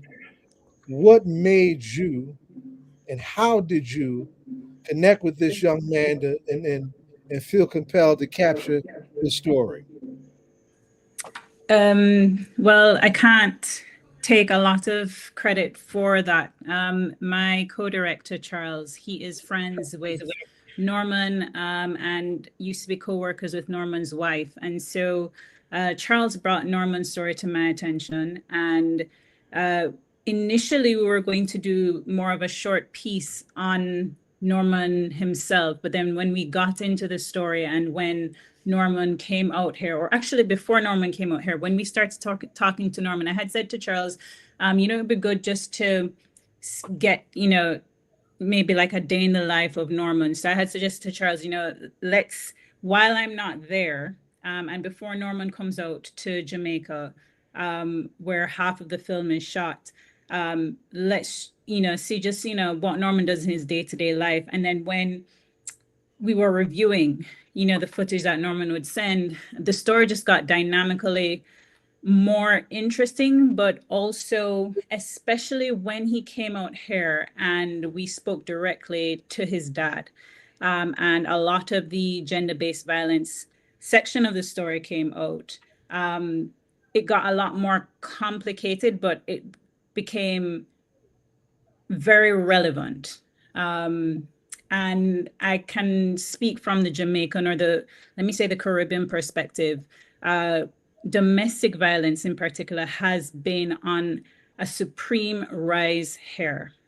And so it is not something that, well, definitely I don't take it lightly. But I mean, even in other works that I've done outside of this project, it has just become so prevalent, scarily. And yes, so, just in a roundabout way, that is what Norman himself as an individual is such a genuine, vulnerable and open person. And I think his reach and his effect on people became apparent, especially in our screenings and also in the feedback that we got. And I think Norman can elaborate on that, especially one person who reached out to him, if he cares to speak about that. In terms of saving a life. Well, let me just ask you something. I'm glad you shared that, right? Because I haven't thought about that in that way. But what are your, based on this project and your own observations as a very serious social observer, you can't be a good filmmaker and not be that, right? Why do you think there's such an uptick in the Caribbean as you just described it? I mean, our socialization is a lot different and similar at the same time. But this is an example of what I've related in a lot of our screenings. Even our crew. So I was the only female on our crew, and I would just say we're all male crew except for me. Men here are trained, and I say trained not to show or express emotions, or it's seen as something that's negative or soft. Caribbean men in particular, worse Jamaican men. And so there is this level of masculinity that's encouraged. And when I say masculinity, maybe unhealthy masculinity that's encouraged. And that can come out in different forms and ways. But our crew, when they saw how open and vulnerable Norman was in his experience, while we were shooting and after we were shooting, their comments, it was just like, oh, wow, they couldn't necessarily relate specifically to his story because, of his dad and what happened with his dad specifically. but they appreciated his approach to his journey. And even afterwards, they would call me or they would message me like, how is Norman? How is he doing, et cetera, et cetera. But it's things like this and how Norman felt internally, it's taboo. But this story of domestic violence is so universal here. And, it's universal everywhere, unfortunately. It's not a great thing, that we want to have to share and talk about, but it's an important message. Norman's story is important because it can save lives. And, there have been people who have come to the cinema, who have come to the screenings, who have experienced similar things, who have said, I'm glad I watched this because now I will try and get out of the circumstances that I am in because I can lose my life. Thank you for that. And I'm saying that with a Pan-African lens because we're going to show this film in Newark, right? I'm trying to have a conversation in Harlem, one of our Pan-African mothers, right? The fact that there's after that film is shown in Jamaica, we've got that film should be shared in any space in our community willing to share it, and we have film festivals all over the Western Black world that should be considering it. So I want y'all to think like that. Okay, Norman. I was going to ask a question, but go ahead. No, go ahead. Donna, ask your question, but we got to come to part of the whole thing. I was going to ask the question to Norman, or Gabrielle could answer it. And I'm sure by now we've seen the incident on the news, what happened with the lieutenant governor, right? So I guess reading that we were doing this today, my first thought was, my God, what were the feelings that came over you when you seen that in the news? How does it hit, I guess? Yeah, I'll jump in. For me, for obvious reasons, it's extremely close to home, right? Mm-hmm. One of the things that immediately stood out to me was their two children being present the evening of the incident. One of them who had to call 911. Another thing that stood out to me immediately was, Fairfax was his last name, but they didn't. I had a challenging time finding the wife's name immediately, right? I had to do a little research, which I think often happens. The victim, unfortunately, get lost in the circumstances, and we always or commonly hear about, the predator who's done what. So I mean, it's another sad situation. My heart goes out to that family, those children. But that was some of the immediate response to me, right? Were there kids? What's going on with the kids? And it's all too familiar. It's sad. Yeah. Gabrielle, was there anything you wanted to say, Gabrielle? Gabrielle, did you hear me? Is there anything that you wanted to say now? I don't know if she can hear you. Gabrielle, can you hear me? She can't hear you. She can't hear. Okay. No. Okay. Can everybody else hear me? I can hear you. Yeah. I'm gonna text her, or if somebody can text her to go out and come back in, and maybe she'll get on another browser, and she should be okay. But I want to come to Norman and let him tell his story. Norman, you're doing this. This is quite a journey for you, son. And I commend you to. But it's also part of you also going through a journey professionally also, right? Yes. You're at Rutgers. Several of us are Rutgers alum. I went to school with Kalina's mother and I. Our history started back at Rutgers back in the late 70s, right? Our founder, Ed Riley, is a Rutgers Newark alum. So we're glad to see Rutgers in this panel. It's ironic that it's happening at Engelhard Hall. Engelhard Hall is the business and economic den at Rutgers Newark. So when I first saw it, I just knew it was going to be at the Law and Human Rights Center. Okay. Robeson Center. You said We'll pause for a second. Gabrielle, can you hear us? she's still having issues. She was fine at the beginning. I don't know what happened. Yeah. So we got to text her and tell her go all the way out and come back in. Yeah, to do Okay. that. Right, but so Norman, tell us the two parts of your journey. This is the journey for you within your own family. Yeah. Tough journey, but it's also a growth journey for you also, Absolutely. individually and professionally. Right? How did all that come together? Oh man, timing. So a little bit about the backstory is, I was born in Philly in the mid '80s. Heart of the crack epidemic. I during that time, my mother, my father who's 10 years, my mother senior, immigrant from the Caribbean islands, come to the States, get with my mother, Desiree Holloway is her name. And, as far as birth orders, because I think this is important, as far as birth orders, I am the youngest of my siblings on my mother's side.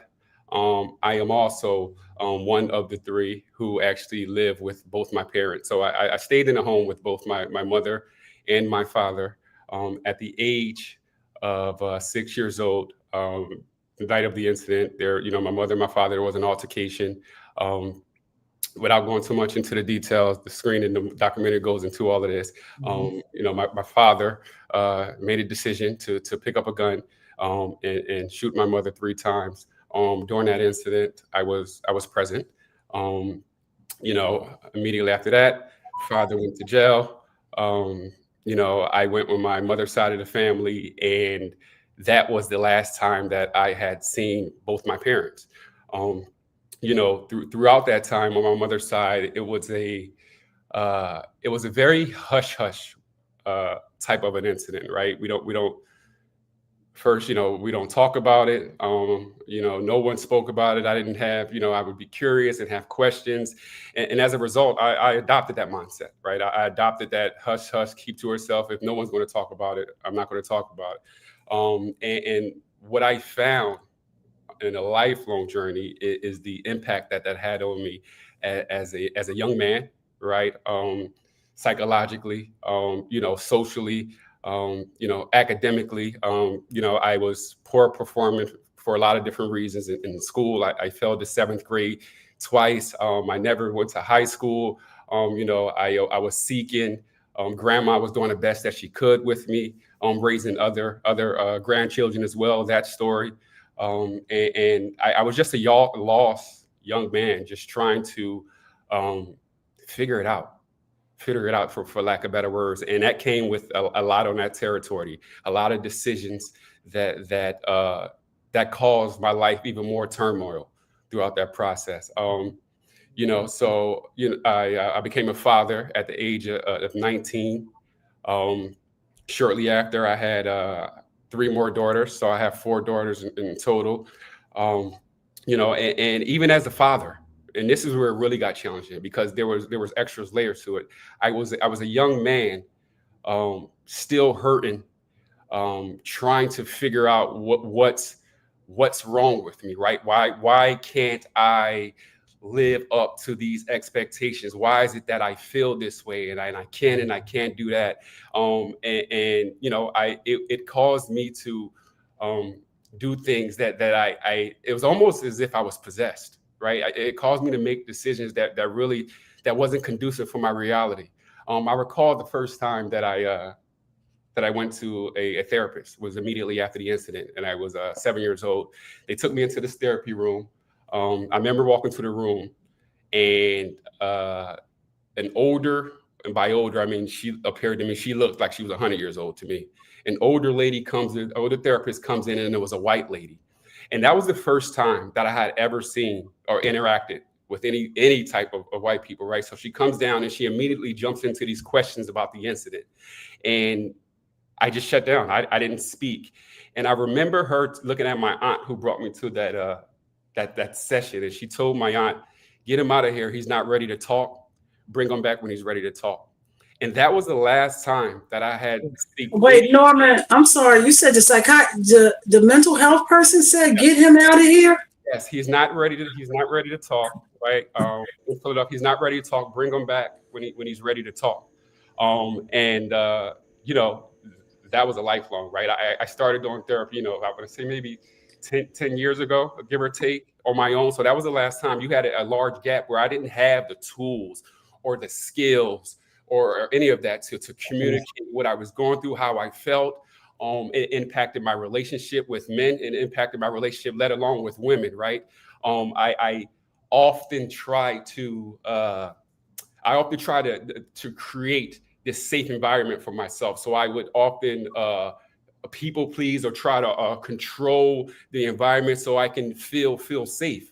And I never wanted to feel, when I didn't want that feeling of being alone to ever be enhanced, right? So I did whatever I felt like I needed to do in order to feel like I was in the presence of, right? And that impacted me in so many ways. You know, it's been a life journey. You know, I made a decision, you know, at some point after, you know, there's a saying in the documentary that says, I've carried this moment for years. And you know, kids, when they experience domestic violence, whether they're actually being abused or just experiencing it, it's more than just an experience. We also absorb it, right? We carry it, and oftentimes we also repeat it. So, like, knowing that, right, that I carried that and how that impacted me, and it just made my younger life extremely hard. And even now, as a father, I've come a long way. I'm healthier than I ever been in all the capacities. You know, I made a decision to go back to school. I got a degree in education. I just did my undergrad in psychology with a minor in youth development, juvenile justice. So I've used, you know, this turmoil. I got to a place in my life where I've been able to just use what has happened, my experience, internalize it, and use it to give back to the community. So that's beautiful. Yeah, let me just Absolutely. we're getting echoes. I don't know why we're echoes. All right. Everybody that's not should mute. Well, if you're not talking, mute yourself, and we shouldn't have the echo. Right. Okay. Well, Norman, I want to say just two things. I'm still getting this echo. I don't know why. Norman, mute yourself real quick. Mic check. That's a little better. Okay. Well, one, I just wanted to say, if and I'm sure someone has said it since then, because you've really taken charge of your own healing. I apologize for the men in our world for what happened to you, and I'm glad that you were able to at some point get past your bad therapeutic experience, and it's begin to find the strength to take charge of your own therapeutic experience. And one of the things that I'm very proud of in this moment, in the work that I do with community-based violence intervention, is that the role that Black and brown women have played as healers in this. We got one coming on right behind you who's got an incredible story that you know y'all would resonate with both of you here for sure, right? A Caribbean-born woman, right, who went through some serious domestic violence as a child and as an adult, and has become inspirational on a lot of levels, but has also been through a lot carrying that. But there is in our side of the work, the side of the work that we control, you know, therapist has gone through a decolonizing. I'm going to use that word because the great Frantz Fanon was a great revolutionary therapist who was a personal influence on me and my walk coming out of the Black radical tradition, right? The Black and brown women in particular, and we're looking forward to your growth and what you become, right? And one of the calls in this work is to bring more men into the field, right? As solid examples of how men should take responsibility for their own health and their own healing, right? So I just wanted to just put a pin in that, in all that you said and all that of your journey. Now, how far along are you in school now, right? How much further do you have to go? He muted himself, and we're all trying to take care of this feedback. Yes. So Wait, Norman, wait, Gabrielle, do you realize you're on twice? So, Zay, do you have controls? No, I don't. You're good. And if, okay, I'll take care of it. Zay, go ahead. Don't worry about that. Go ahead. Go ahead. You answer. You were saying. yes. So next month I walk. I'll be done with my undergrad. And this fall at Rutgers, I'll be continuing the graduate program, keeping it at Rutgers, baby. Yeah. Yeah, and we're looking forward to that. There's not one of the. I mean, I have a two in the field that I'm very proud of. But it's our sisters come up a lot against a lot, unfortunately, because in terms of solid, steady, healthy, available, stable men in our community, they outnumber us. There's an imbalance, right? And so we worry about our daughters. I know you got daughters, right? You have a beautiful family. Well, you got 4 of them, you said. Yeah. So the role that women are playing have always been outsized, and it's time for a healthy infusion and maturing of the Black male presence in this work, to bring some balance to it and some balance into our community. So tell everybody as we wind down the when and where of the segment, right? So we can direct people to it. I put the link for it in the chat on the show already, but tell everybody where it's going to be and when it's going to be. Yes. So it is on April 23rd. It'll be, as mentioned earlier, it'll be at Rutgers and Newark campus at Inglehart. I believe the screening start time is 5 p.m., 5:30 if I'm not mistaken. Register link is in the chat. Okay. So if you put it in the chat, we can repost it. Okay. Yeah, I did it on both of our pages. Okay. Yes. And we I want to Zay, can you mute? We're going to ask a question. I'm sorry, Gabrielle, you've been having problems, but you can hear us now because I hear you shaking. I hope Zay can bring you back because I want to hear more about, my dad's from Jamaica, and I want to hear the part about the filming, I think you said you filmed here and in Jamaica as well. That's really interesting. So I'd like to hear more about that. Norman, I do have, and I hope somewhere in my heart, when I was reading and just hearing you tell that, I hope somewhere that your path will cross path with the young man who just went through that in Virginia. And I thought, I hope the grown Norman can talk to that little young man because you walked the path very similar and Lord knows and so I hope that somewhere it permits that you can soften his burden a little and just letting him know that he's going to be all right, And the dismissive part, because she was a dentist. I heard looking up her name and everything. She was a dentist, and I happen to know so much because I listened to a talk show where they spoke a lot about her. And Gabrielle had told a lot about, and when Zay asked a question, why, I can remember years ago a man from Haiti being locked up for domestic violence, and his first response was that when I was in Haiti, you could do what you wanted to your wife. As it was almost, I only want to say, like, the wife was more like property. I don't, haven't been in Jamaica as much, I've never gotten that sense that the laws and things were like that when it came to Jamaica. But I would be interested, just like Zay asked that question, why, what's going on, just domestic violence. It seems, I don't know why, these patterns are repeating themselves and everything, but and mental health is a big part of it. So we would love, that you would come back and we allot you more time from everything to filming, and Zai's an actor as well. And what happened on the as you were filming, I'm sure a lot came out and everything. But this is a hit. What you say, Zai?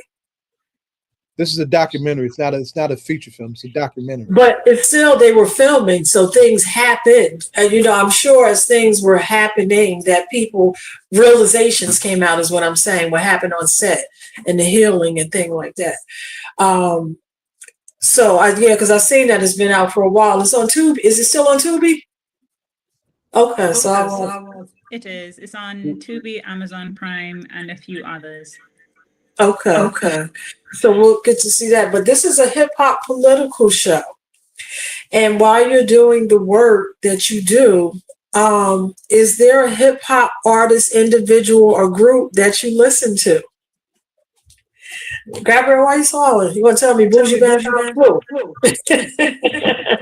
may not be the best one on this. I'm not gonna lie. I mean, whoever you listen to. I'm into jazz. I ain't even in it. Norman, do you want to take this one? You gotta tell us, Gabrielle. You listen. You from Jamaica. You listen to somebody. I'm like oldies but goodies. Tell us. Yeah, so it's all over the place. I mean, it could be from Gregory Isaacs, Buju Banton to ABBA. It's literally very eclectic, to Luther Vandross to it's a whole thing. Norman was my song for. Yeah, that's a great question. It depends on my mood, right? What I'm trying to get accomplished that day. Being in the work doing the community, I listen to a lot of Pac. Motivate me, fuel me. So I can take it to the West Coast when I feel like I'm in my bag. I can go to Nipsey Hussle. Get me moving. And then again, I was raised by my grandmother, so I can bring it back to Earth, Wind, and Fire. It depends on what I'm trying to get done. And Norman, is your mother Caribbean as well, or no? No, my mother was born and raised in Philly. Yeah. So I would tell you, I have my cousin. My father's brother took my cousins to Jamaica, like Jersey, like when you're up north, you go down south a lot. So I spent a lot of time in the south, but my cousins spent a lot of time in Jamaica. Have those 4 girls been to Jamaica yet? They have not.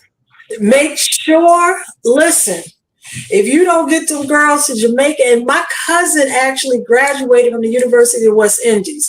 Like, we do trips down south, make sure they spend their summers in Jamaica. If it's with you, family, make sure they are blessed to know that rich history of Jamaica. And Gabrielle, speaking of music, I'm finishing up to tell you, I have never seen people that can sing and perform so well.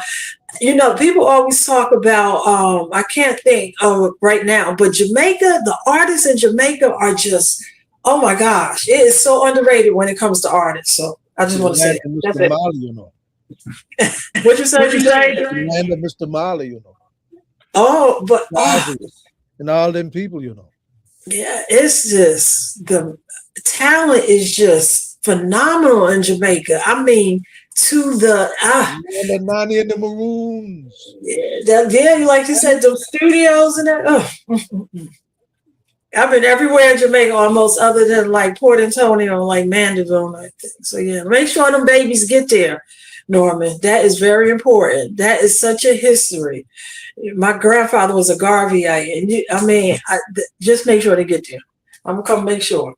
But please don't be a stranger. Don't wait for us to call you. Please, I know October is October Domestic Violence Month? Yes.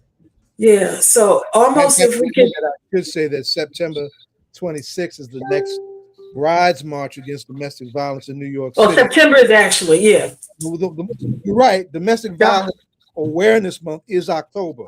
Okay. It's affiliated with the Brides March in New York City, which is every September 26th, because that was the anniversary of Gladys Ricart being killed in her bride's gown on her way to the wedding back in 1999. It's a powerful thing. And I'll talk about that in the next segment. Yeah, so maybe if we can make sure we almost booked them for Domestic Violence Month, so we can just see and make sure you come back. But please don't wait for us to call you. You know, you come back when you feel it's something that we need to know, be it domestic violence or mental health. And Gabrielle, are you in Jamaica now or not? I am most definitely in Jamaica. And if you need us to come to Jamaica to film, we would love to do our show from Jamaica. Oh, that would be awesome. That would be Okay. awesome. So welcome. Well, thank you both. We're looking forward to the show screening on Thursday. I will most certainly be there. I'm already starting conversations in other places for the show to be for the film to be considered, and we're looking forward to making that happen. And Kalina's in the chat giving y'all some love. All right, powerful, awesome. Thank you, and congratulations, and congratulations on your grad already, the grad program already, Norman. Thank you, guys. We need brothers on that front. Thank you both. You're welcome. On that front so badly. Man, Jose. Hola. Ashton is coming. Hello. Thank you so much for having me. Thank you for being here. I don't know how much you've heard in the last segment. Quite a bit. So I mean, quite a bit, and I'm just trying to keep it together. Yeah, it's a lot. It's a lot. But let me try and try and keep my head right, and that is hard to do. My head is rather large and dense, so keeping that right is hard to do. It's just a lot of head there, right? But having said that, let me introduce y'all to one of my heroes. I'm so proud of this queen here. Most of us who get in the streets and commit ourselves to try and make change do that from a great place in our hearts. And she is an incredible, exceptional example of that. I mentioned that the Brides March is held every September 26th, and we're going into year 26. It's interesting. September 26th this year. Numerologists have some fun with that. Yes, let's do it. That day in 1999 saw a beautiful young woman named Gladys Ricart, who should have been her safest day in the universe. Correct. On her way to her wedding, happy as one could be on such a day, finds herself confronted by a past partner who was not a good partner, obviously, because that's why she got away from him. Correct. Took her life in a horrible spectacle fashion, and traumatized a whole lot of everybody involved with that. In the aftermath of that, after Josie, after you learned about that, you took that very personal. I donned the bride's dress yourself and walked 1,300 miles.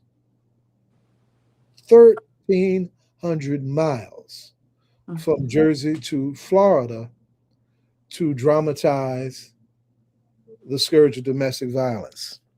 And that action that you took on your own, you didn't have an army of folks with you, you did that on your own, inspired women in New York City to embrace what you did and to make it something functional, regular, and real in New York City that has become the Brides March. Correct. I was brought to the Bride March by one of my other heroes. Most of my heroes are elders or ancestors. This one is actually younger than me, and I really love that, right? Esperanza Martel, who brought me to the march one year, and Esperanza was one of those forces in social justice forces to dare to raise the question, because revolutionaries ain't supposed to act like that, but some do. Right? And just like it needs to be talked about in spaces in our community that are not as out front as those spaces are, it needs to be talked about in those spaces too. Correct. He is the one that recruited me in particular to make some noise in radical spaces about the need for that conversation. Yeah. And as a part of a larger strategy to bring more men into the conversation in a healthy way, in a healing way, to counter the harming way that we always perennially have been. So between the two here, two incredible heroes, I'm just glad to have this one with me. Now, in all of that, you would think that someone who just did what I just described that you did would be a superwoman, right? And in this myth, with all the mythic dimensions of being a super person. But we are human beings.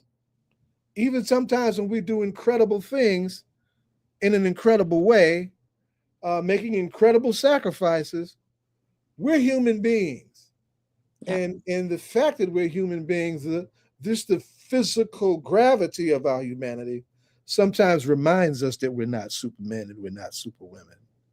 Period. And then when you dropped your memoir, I'm gonna tell you, I wasn't ready for that. And I just, I read the first half and I said, my God. And then, but when I first picked it up, and here it is, and this will be my first question to you too. Healing His Bride, the painful art of walking with trauma. Right, when I first picked it up, I picked it up towards the end when you started talking about your most serious health challenges. Mm-hmm. I said, oh my God. We're lucky to have her still here.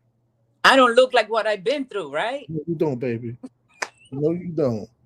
Only God. No, and I'll say this, from what I've read of this book so far, there are two cornerstone books to this trauma-informed stuff that we do. Yeah. That are getting a lot of mileage now. Grandmother's Hands and The Body Keeps the Score, right? I would say in terms of the narrative front, this should be a companion volume. Thank you. I'm going to say that. Thank you.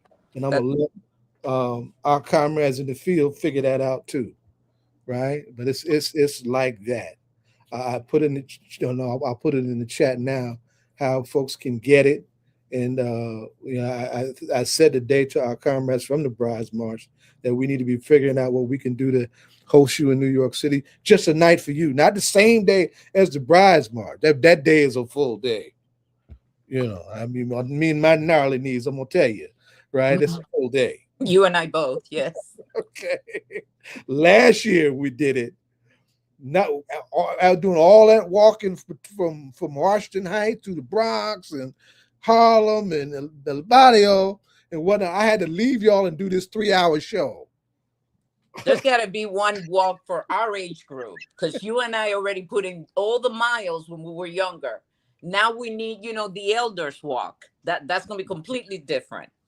But we should also say too, and I need to stop talking. And we need to hear you. Is that the walk, the phenomena of the long walk, is something that's been with us ancestrally and politically for a long time. I just did a 112-mile walk for Mumia Abu Jamal just a few months ago, right? Our native folks marched from Minnesota to Washington, D.C. for the great Leonard Peltier, who did 49 years in prison as an indigenous political prisoner. My God. Harriet, of course, and now I'm going to take it back to the general ancestor, our general of the Underground Railroad, the great Harriet Tubman, walked between Maryland and North Carolina to Canada, for decades. Yeah. Right? So the walk and just recently, we did a walk recently for Good Friday for Delaney Hall, our folks who have been snatched up by ICE and put in Delaney Hall. Yep. Right? That's a part of our tradition.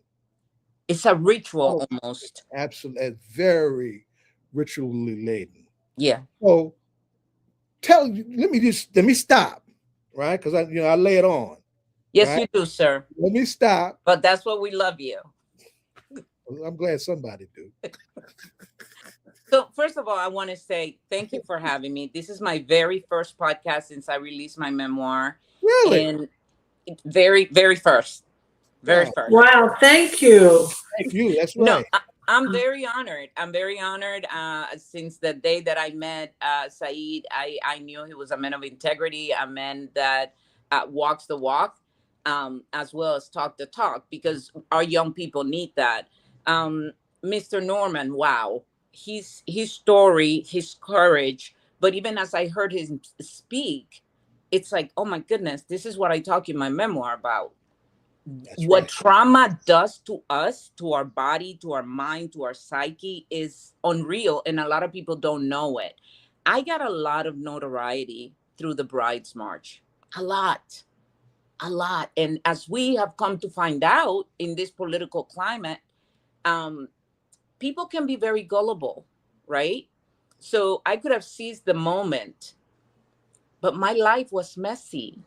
Even though I was showing up and appearing in magazines and doing all these things, my life at home was messy. My life internally was messy. I still have a lot of unprocessed trauma that was literally just kind of coming out. The more I learned about what was happening in the movement, the more I tried to do, the more people were dying, and it just manifested in my own body.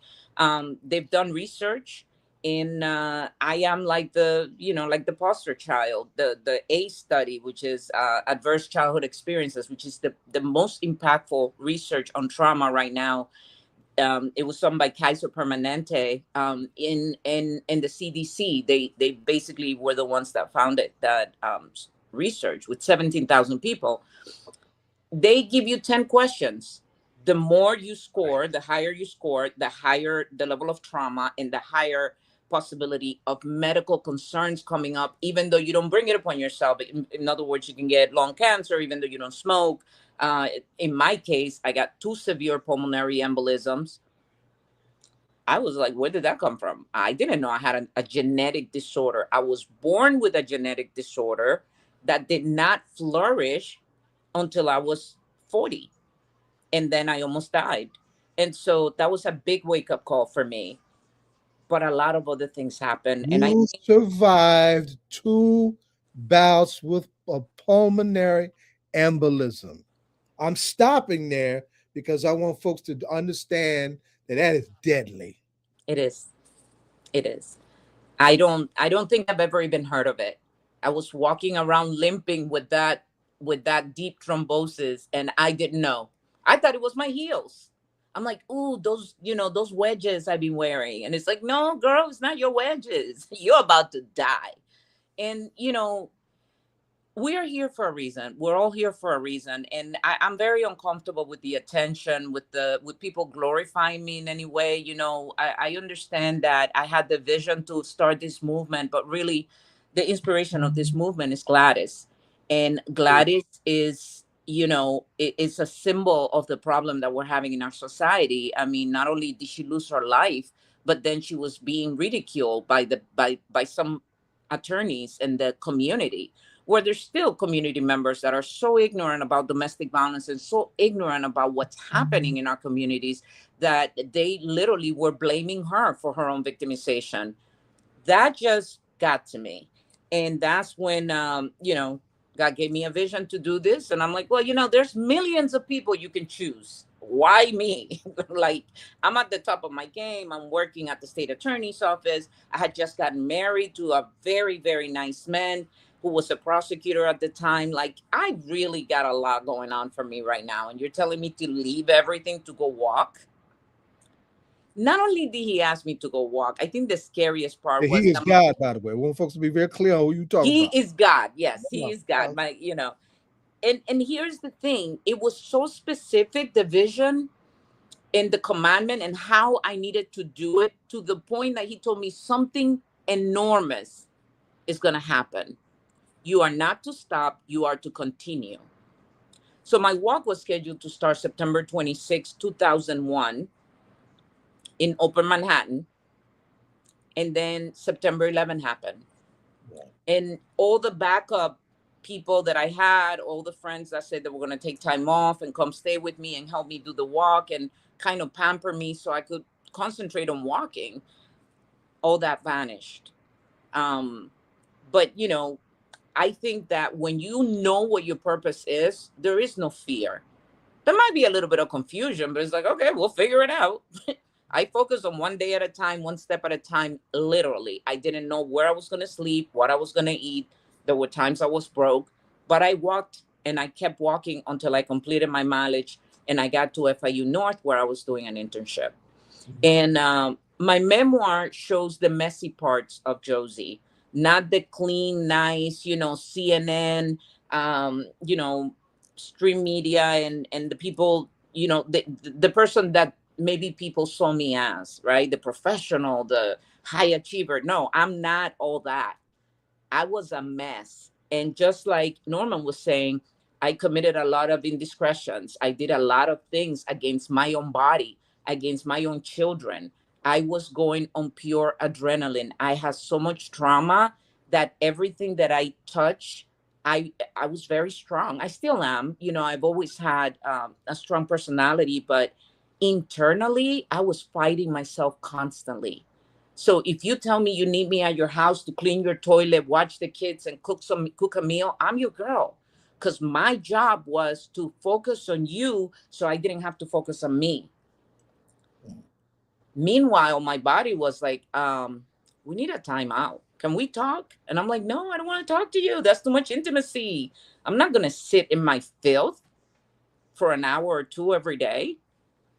But here's the funny thing, and I talk about this in the book, and when I heard Norman say it, I nearly started screaming. I'm like, oop, I better go ahead and log in the app. My experience in 2013, when I realized that my marriage was over, I went straight to a counselor. I was going to counseling school because I'm a licensed mental health therapist. And I went to a counselor, a white lady, who, after listening to me for 15 minutes, she's like, your marriage is over. I'm like, what do you mean? She's like, well, it's over. What are you doing? Why don't you leave? I'm like, because I have 2 kids. We own a house. We pay bills together. Like, based on my entire trauma from childhood, the only home and the only stability that I had had in my life was being married to this man. Nothing else was stable. I never slept in a house that I call my house. I was from house to house, and it was very difficult for me to understand that my marriage was over. That sent me straight to the hospital in 2013. This is after I started the movement. After I started the movement, our marriage was done. We decided to stay together. I spent 3 days at the hospital. I met my psychiatrist, who's still my psychiatrist, who I respect so much, because he wrote a letter on my behalf saying she may have been in the hospital for 3 days because she had a mental health crisis, but she is fit to practice mental health. And as such, I received my license. We have to step out of the shadows of shame. Sis, I don't care what you think about me. I know what I think about me, and it's worse than what you can think about me. So guess what? I'm going to tell you everything about me. Not because I need your sympathy or your empathy, but because I don't want to be the vice mayor, the lieutenant governor wife, or I don't want to be his kid, or I don't want to be like today we bury here Nancy, who was the vice mayor of Coral Springs, the city of Coral Springs, a young Haitian, beautiful woman that was getting ready. Yeah, that's also in the news. Yes. Yeah, to run for Congress. Same thing. Married 3 years ago, and this young man came to the house, shot her 3 times, used a pillow, and then went and took a nap. What is happening in our community with mental health and domestic violence is out of order. I'm going to put it in those terms. It's out of order. We don't know what to do if we have a child with mental health issues that's threatening to kill us. You call the police and send them to the hospital and tell 911. But we're not having these conversations. Today I posted, or yesterday, hey, do you know that if you feel like killing somebody, that's a mental health crisis and you can go to the ER? You can even call 911 and tell them. I was going to ask you about that because, that's people don't know that. It's not something people don't know that. Well, you know what's interesting? If you go into the hospital for, let's say you're going in there for a very medical, physical thing. Yeah. The standard question is, did you feel like killing yourself today? That is a standard question.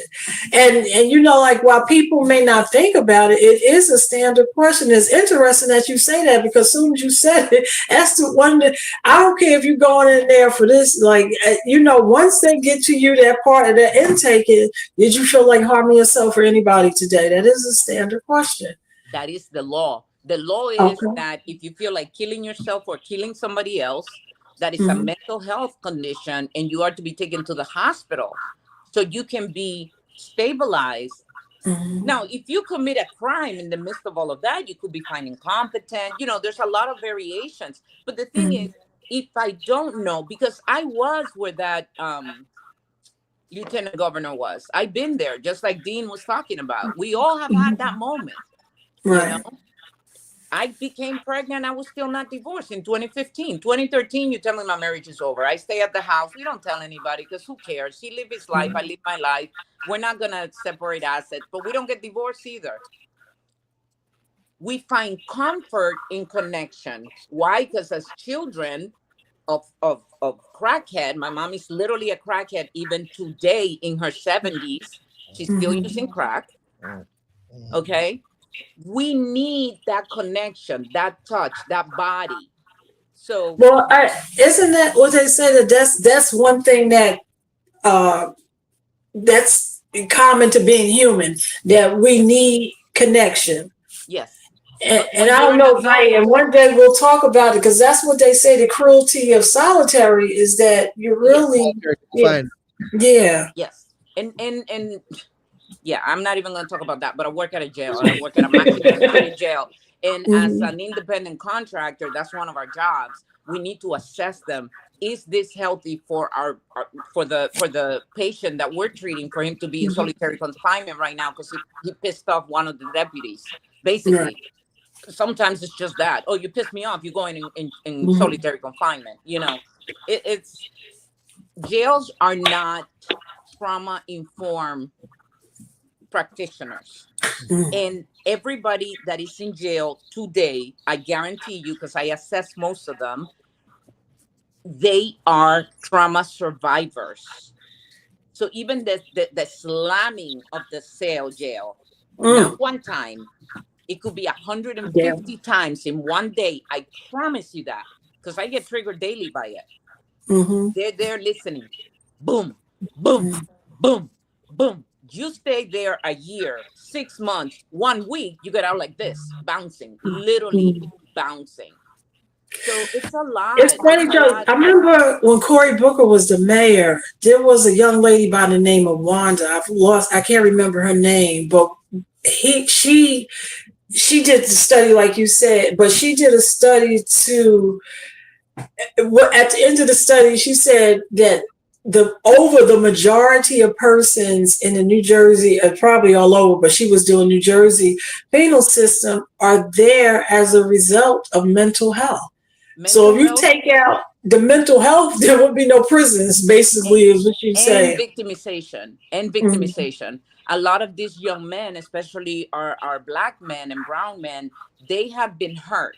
They don't know how to self-regulate. So when they feel challenged, like Norman was saying, they react, they overreact, they overcompensate. It's like being in a car accident, and now your system is dysregulated, and you could be driving, and any little driver make you think that you are going to have an accident, overcorrect, and you end up in a ditch. It's the same thing. But here's the thing. We are in a society where it's like, oh, girl, that's your problem. That's his problem. I already told you not to be in that relationship. That's how we deal with it. That's how we talk to our sisters. That's how we talk to her. But I told you she was no good for you. And it's like, it's more than that. We have to do more than that. So back to the body. These young people wanting to connect. Well, that leads to unplanned pregnancies, right? And for somebody like me, married to an attorney, member of a church, member of the community, member of an international movement, now I have to come out and say, hey, I'm pregnant. And by the way, I'm still married, but we haven't really been married. So you have to like put all your dirt out there. But if I didn't do that, I could have terminated the pregnancy.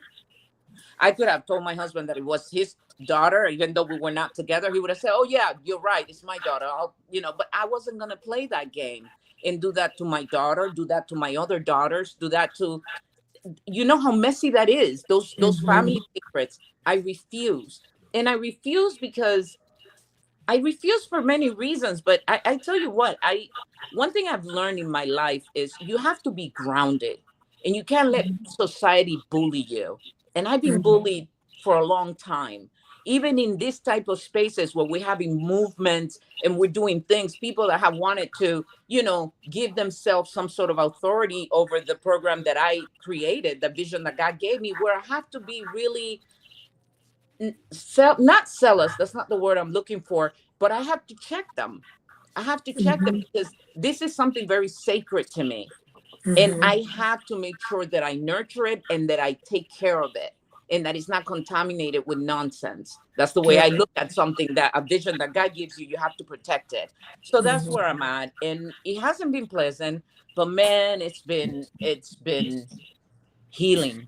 It's been so healing. That's the It's thing. been so, I have such an overwhelming peace right now that you can't tell me nothing. Whether I have money to pay my bills or not, I'm happy. Because you know what? I'm good. I'm alive. And thank God I'm living in abundance right now. But you never know.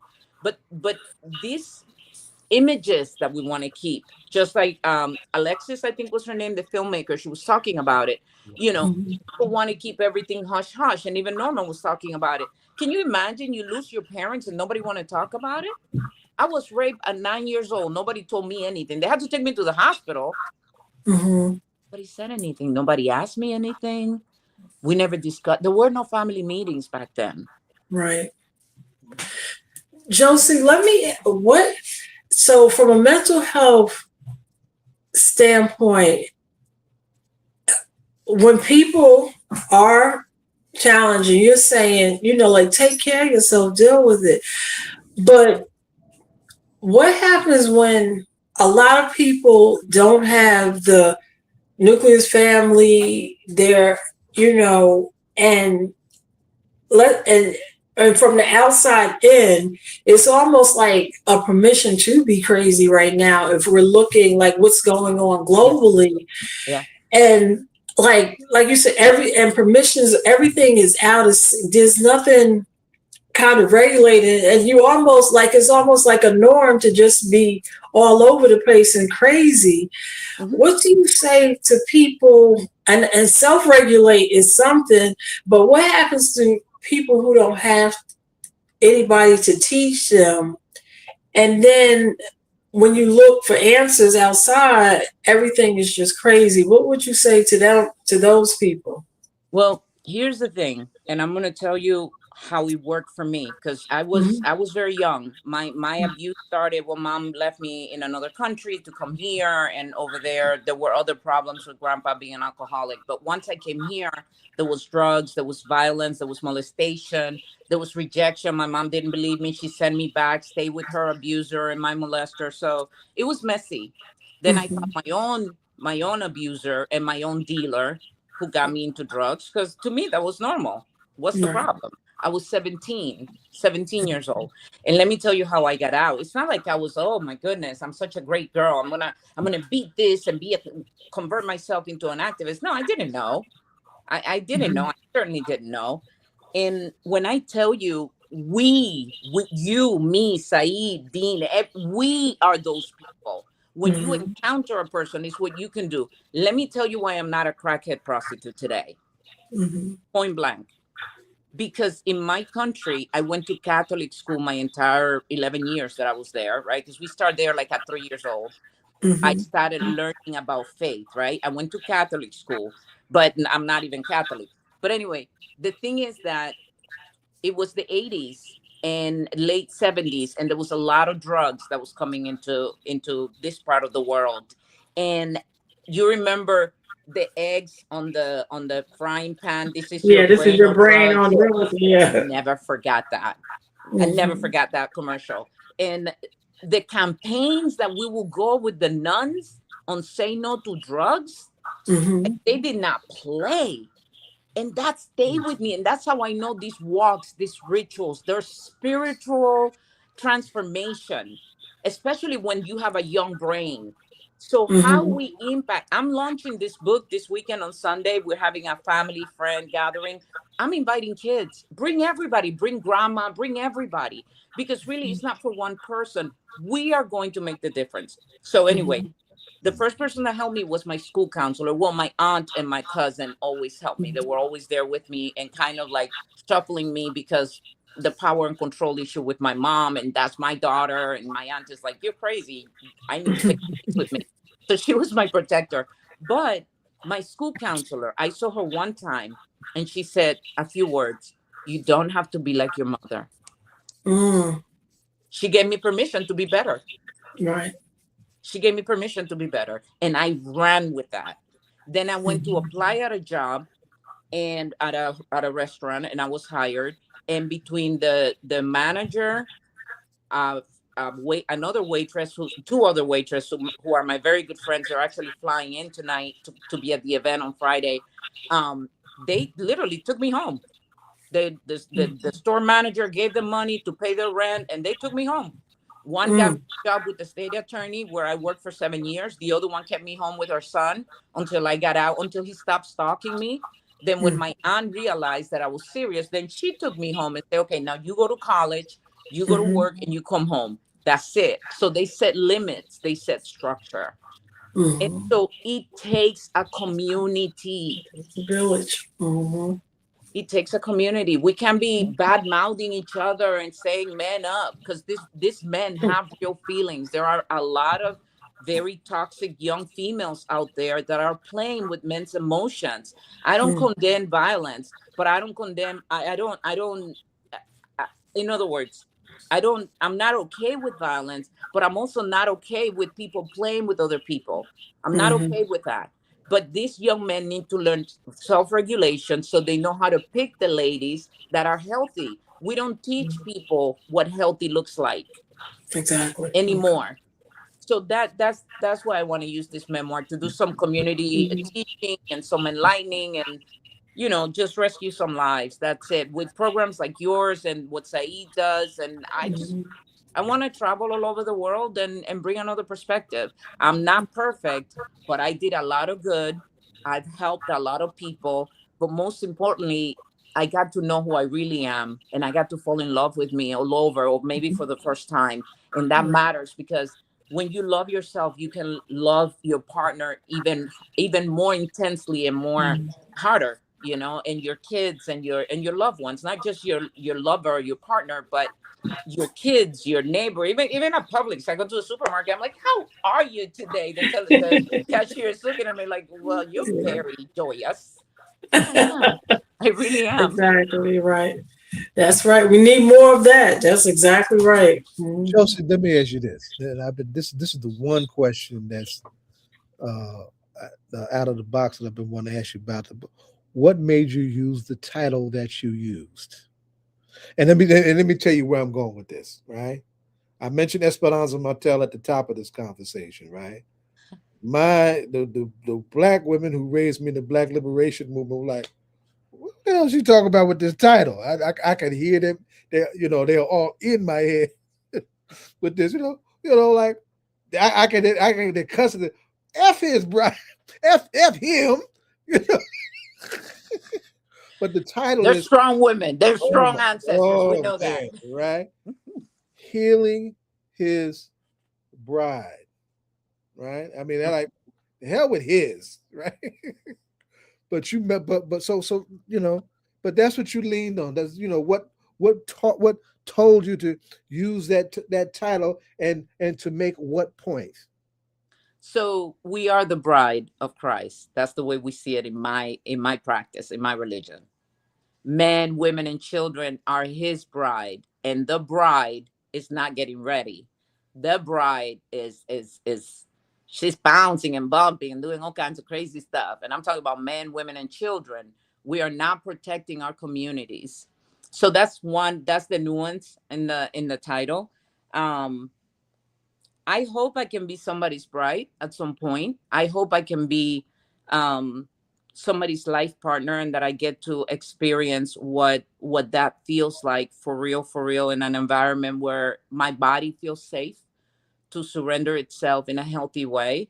That's my heart's desire. And then if that's the case, I want to be the healthiest human on earth with the healthiest partner on earth, so that we can do healthy, amazing, transformative things.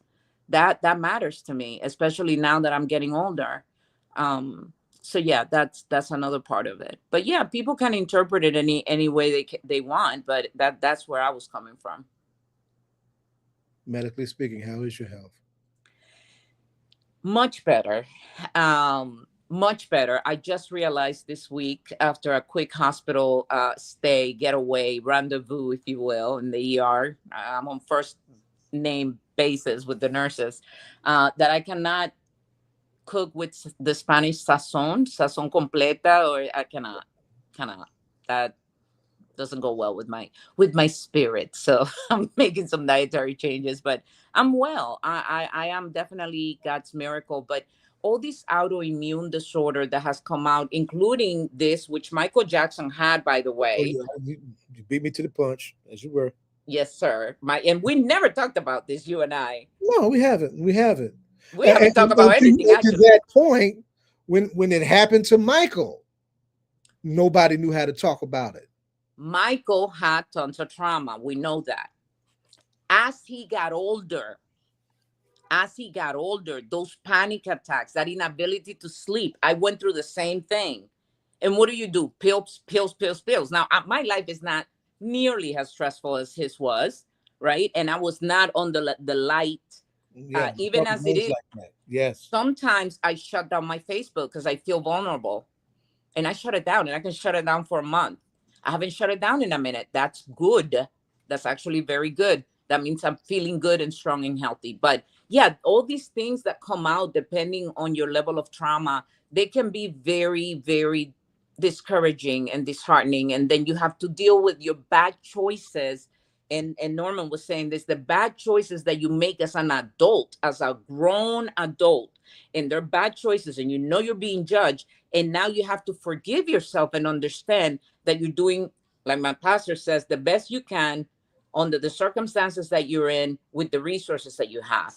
And when we go looking for that connection, just to feel that warm skin, you set yourself up for a lot of situations, including unplanned pregnancies. And as a woman, a man, you'll never know if he has three baby mamas unless he tell you.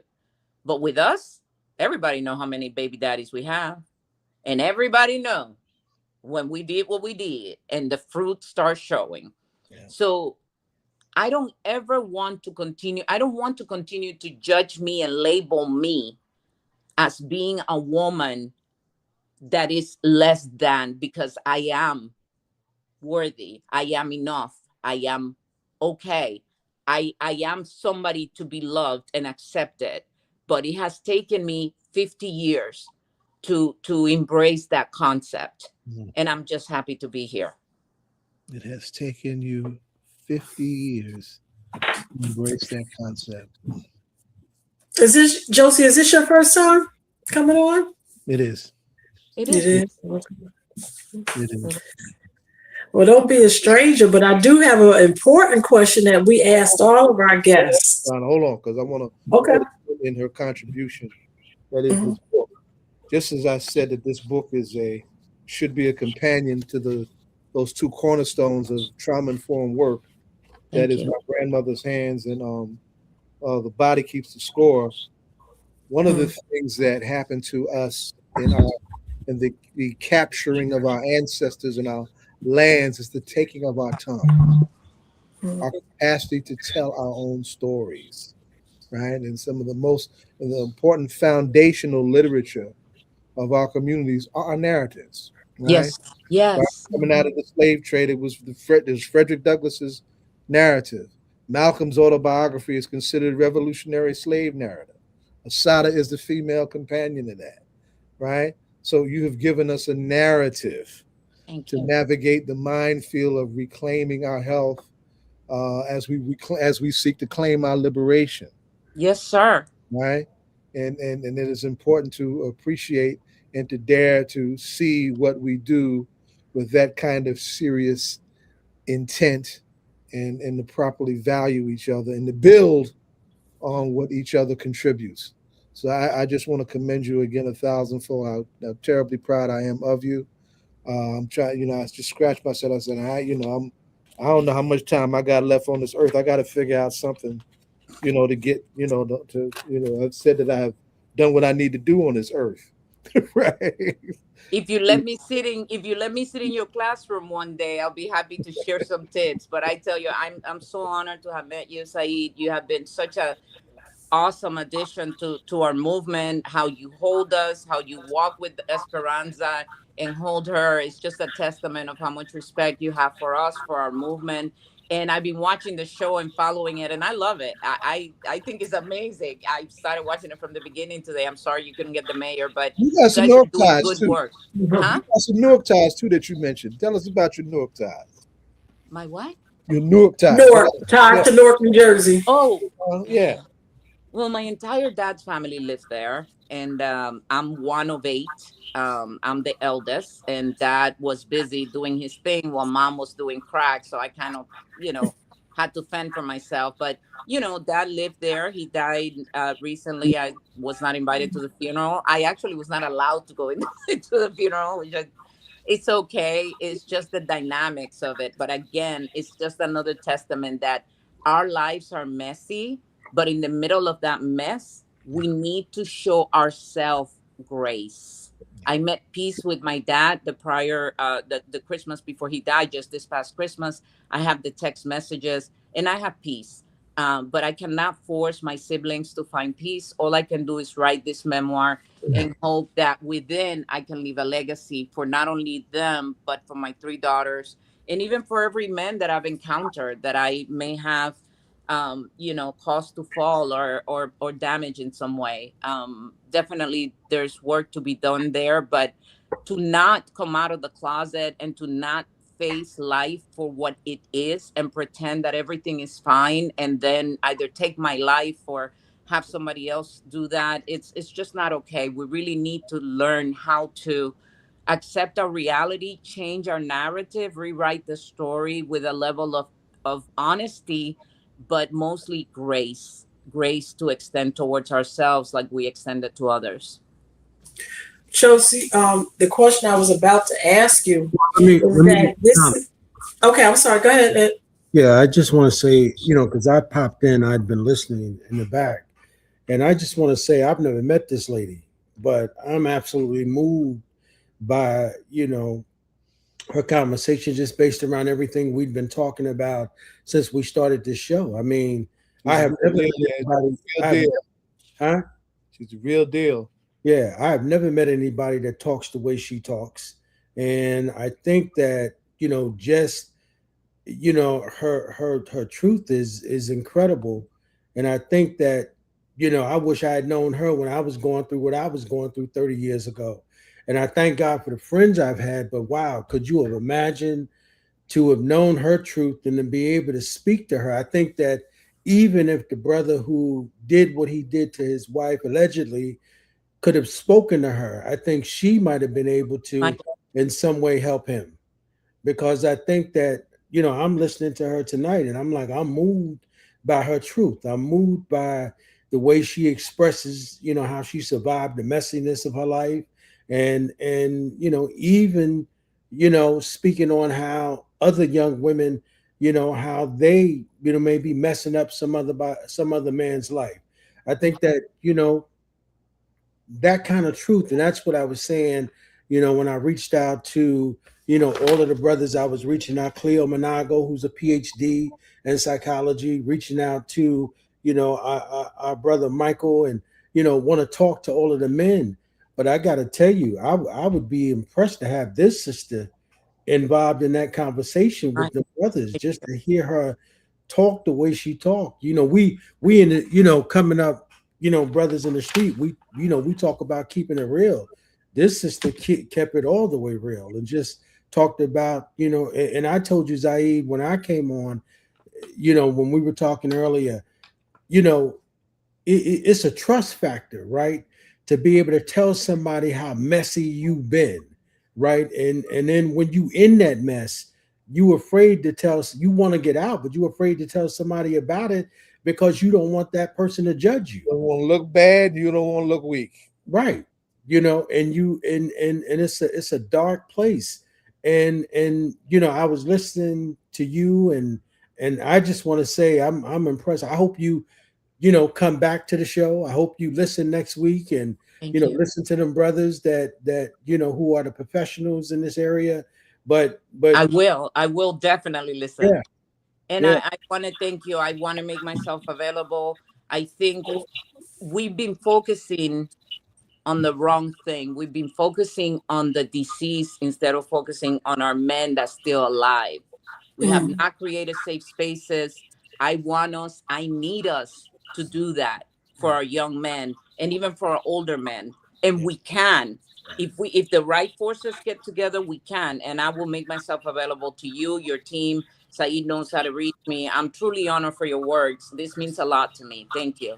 Yeah. But even what you just said, if you heard Josie said she was running off of adrenaline for a long time, and Witness to that. would you say that? I'm talking about me and my own stuff. I can bear witness. Oh, I mean, but the fact that the body is resilient and informative, because the body will shut you down and do what it needs to do to get what it needs. But Josie, I have to think, as I said to Norman, when he heard in the news what was going on, what went through his mind. And I'll even say that young man, because there are parts, especially like when you do fire drills and things like that, we will do what we have to do to get through that moment. So that young man who picked up the phone and said, my mom, and you can hear it because they played the tape, how he was very, very, she's downstairs, she bleeding, and you can hear the tapes and everything.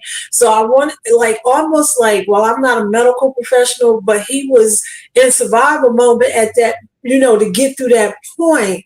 But if God, if somewhere he's online and he's listening, because he is a young man, like you said, the people came into your life at a time when you need that.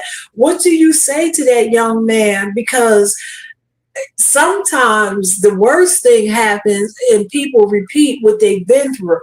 And we don't want that to happen. We want him, like Norman said, that's like I'm here today, I'm thriving and stuff like that. But he has to get through these things. So what is it something, because mom and dad are gone now, and the people, it's him and his sister, and they're going to embrace each other. But what does he need to hear to keep him keeping on? For 30 years, I have worked with victim survivors in different settings, and I've seen cases like this, and I've had to work with cases like this. It changes because there's not one young Black man or white that experiences something like this and reacts the same way. The only thing at this moment that they need is, I'm here, I see you, I hear you, I feel you. That is it. I am here, I see you, I hear you, I feel you. If they want answers, you give it to them. If they want to see autopsy pictures, you say, well, maybe I should describe it to you. I don't think you want to see this. This is going to stay in your mind. And it's a dance. It's a very delicate dance. That's why I say, the painful art. It is an art for you to get your nails done and your hair done, or put on your, your jerseys and your Converse or whatever, and go out there like it's so cool, man. But now that I work at a maximum facility secure jail here in Broward County, I can tell you, I have like 5 minutes with these guys, and they could be there for murder or grand theft. It doesn't matter why they're there. If they're carrying pain, all I have to do is, I see you, man. What's up? This is tough, huh? And they immediately start getting red, depending if it's domestic violence or not, how I'm going to come in. And within a minute or two, they're weeping. They just want to be felt. They want to know we give a darn about them. It matters to look at them and look at them with love and embrace them, not their crime, not their mistakes, not their things. I tell them this. I use my water. I said, this is you right here. You're the bottle. This is your deed. You are not your deed. There's no excuse for what you did, but there are reasons why you did what you did. And that's enough for me. Let me help you get through this time. They just need to be seen, heard. That's it. Somebody that sits with them. And that's it. Until they're ready. Now, when they're ready, you will know. Because they will be able to absorb the information. To give them information right now is futile because they're not taking it in, and it can cause more anxiety. So it really depends on the child. I tell you what, and in closing, because I know you guys have other people, but I had to go to inpatient treatment, and this is in my book, for 3 weeks with veterans, with nurses that work in trauma. I went to trauma. I told my psychiatrist, I need to go inpatient. And I did. And I've been healing ever since. So I just encourage you and your followers that healing is possible, that we got to be truthful to ourselves, but do it with grace and kindness, because we're just human. And I say, because one thing that struck me when Norman said that when they took him to the psychiatrist, and that psychiatrist said, well, don't bring him back until he's ready to talk. You know, I hate for people to encounter people like that, but we all know all professions have people that don't need to be there. And that's mental health needs a decolonization. Yep. That was a colonized response to what happened. Yes, sir. To you, man. Indeed. Right? And Black and brown women like this one here represent the decolonization. Let's save the world. That's what I say. Let's chat. Fixed up. Let me ask you this, for the work that you're doing. I really appreciate it. Let me ask you this, and this is just to try and lighten it. We come us back to tools and to be practical, some practical takeaways in terms of you taking care of yourself, right? Things that bring you joy, right? Things that allow you to decompress, and when you need to be able to do that, what are the kind of things that you do for your own resilience? Believe it or not, walking is the number one for me. I live by the river now. I work downtown, so I make sure that I live in an environment that's make me smile when I come home, not in an area that is triggering, right? Because if I live in an area where things happen to me, I got out of Miami, so that was number one, and so I'm good in Fort Lauderdale. But I live next to the river. I live next to the ocean. I love to go to the ocean. I don't do that enough. I love to cook. I get relaxed doing laundry. It's just little things. I get lost in doing laundry and folding and listening to a good book, or just, stopping the laundry midway and just painting my nails. It's just very simple. But I love music too. And my daughter is a musician, and I love listening to her music and just getting lost in the words of a song. I love music at concerts. Is Trayvon Martin Broward County? No, I think he was Northern Florida. Oh, okay. I thought that was Broward. I think he was Northern Florida, yeah. Well, I'm going to try to answer the question one more time and see if I can get you this question. This is a hip hop political show. When you're doing the work that you're doing, or when you're out taking that walk or doing your laundry, is there a hip hop artist, individual, or group that you listen to? Or if not hip hop, no, I know what the answer is. It's just, Salt and Pepper. Oh, okay. Salt and Pepper. That's my jam. That's Salt and Pepper. Okay. They just way back with she's Salt got and rich Pepper, music taste and too. She could go especially when I'm doing the work, And then Drake, it's my 10-year-old loves him, and so we I have to get the clean versions, but it doesn't always work. But we love Drake. But number one is my daughter, who is she's R&B, and all of her music is about self-care. Well, most of it self-care and rebuilding and acknowledging your worth as a woman. What's your daughter? What's her name so we can look her up? Her name is Savannah Christina. Savannah Christina, yes. Okay, that's my grandmother's name. Go ahead. Okay. Savannah, common name, Christina, no age. Okay. Yeah. But her music really is very soothing for me. It feeds my soul.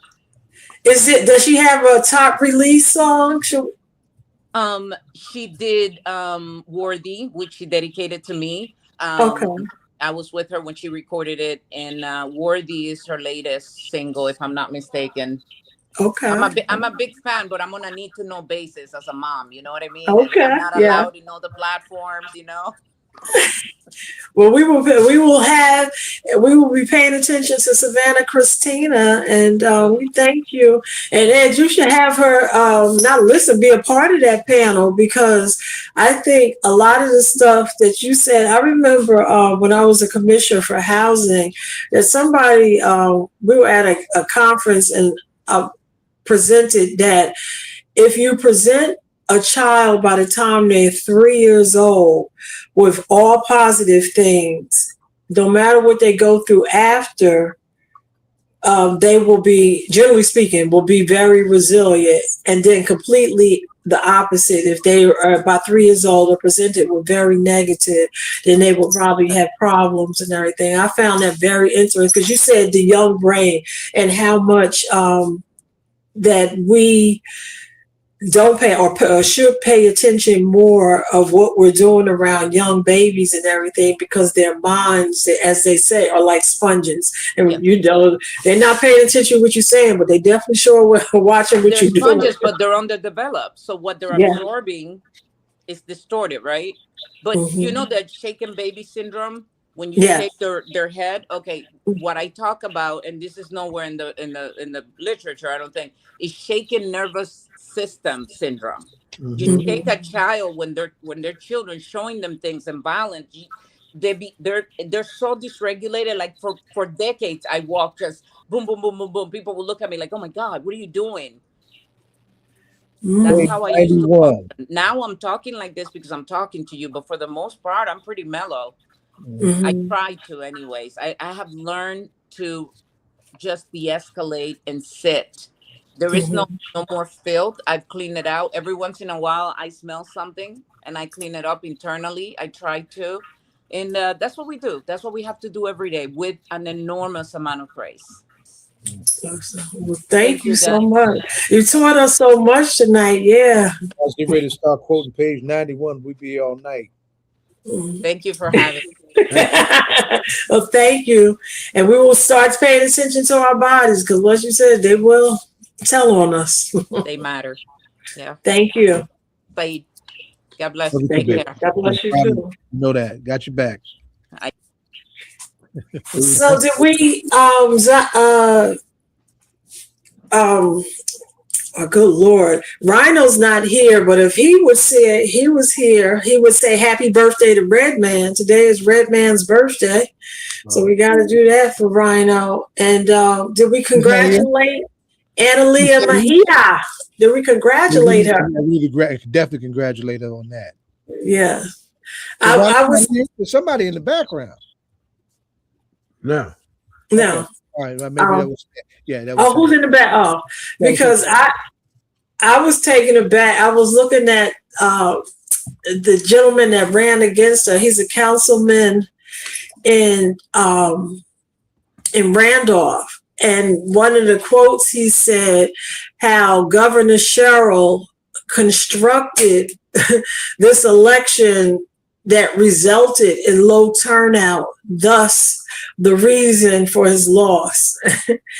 And not that, but I was reading how Annalise said that she got the call, and so she obviously got a call from him and he conceded it. But that was an interesting quote, because we do know that this was advertised. Now, I happened to work the election yesterday, and I will say that it was a low turnout. And a lot of people contribute that to being on a Thursday, but everybody knew the dates and everything. So I don't think, while constructed or not, people still knew the date of the election. So it was a good election and she won. And also we know that, as things start sitting, and Josie said something, Well, she said a lot, but we'll, keep continuing that conversation. But we know that two other congressional members, I know at least on the Democratic side, one from California, he resigned and he's out. So that seat's going to have to be filled. And then I think another one in Texas. So the ups and downs of our just getting those houses in order in terms of what's going on globally.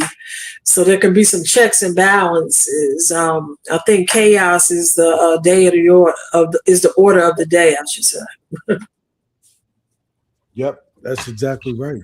I mean, that's what's happening. But I want to say, Zaid, thank you so much, man, for inviting Josie on. Man, I thought that she was really. She's a sport. I call her little sister. I got at least 10 years on before. Yeah. The thing is, you just don't hear many sisters that are willing to be, that authentic, Yeah. and really just say what it is. And, and that's where we need to get these brothers that, come to the table and are willing to be authentic themselves. You know what I mean? It. You said it. And help, all of these young brothers get off that edge, Right. or off that ledge. And to be socialized and to socialize them, and what good, healthy manhood looks like. Right. One of the brothers who's very unsung, loved in a very siloed kind of way, is Brother Kenyatta with the STEP program, which is every Friday, which is why I could never get him on, right?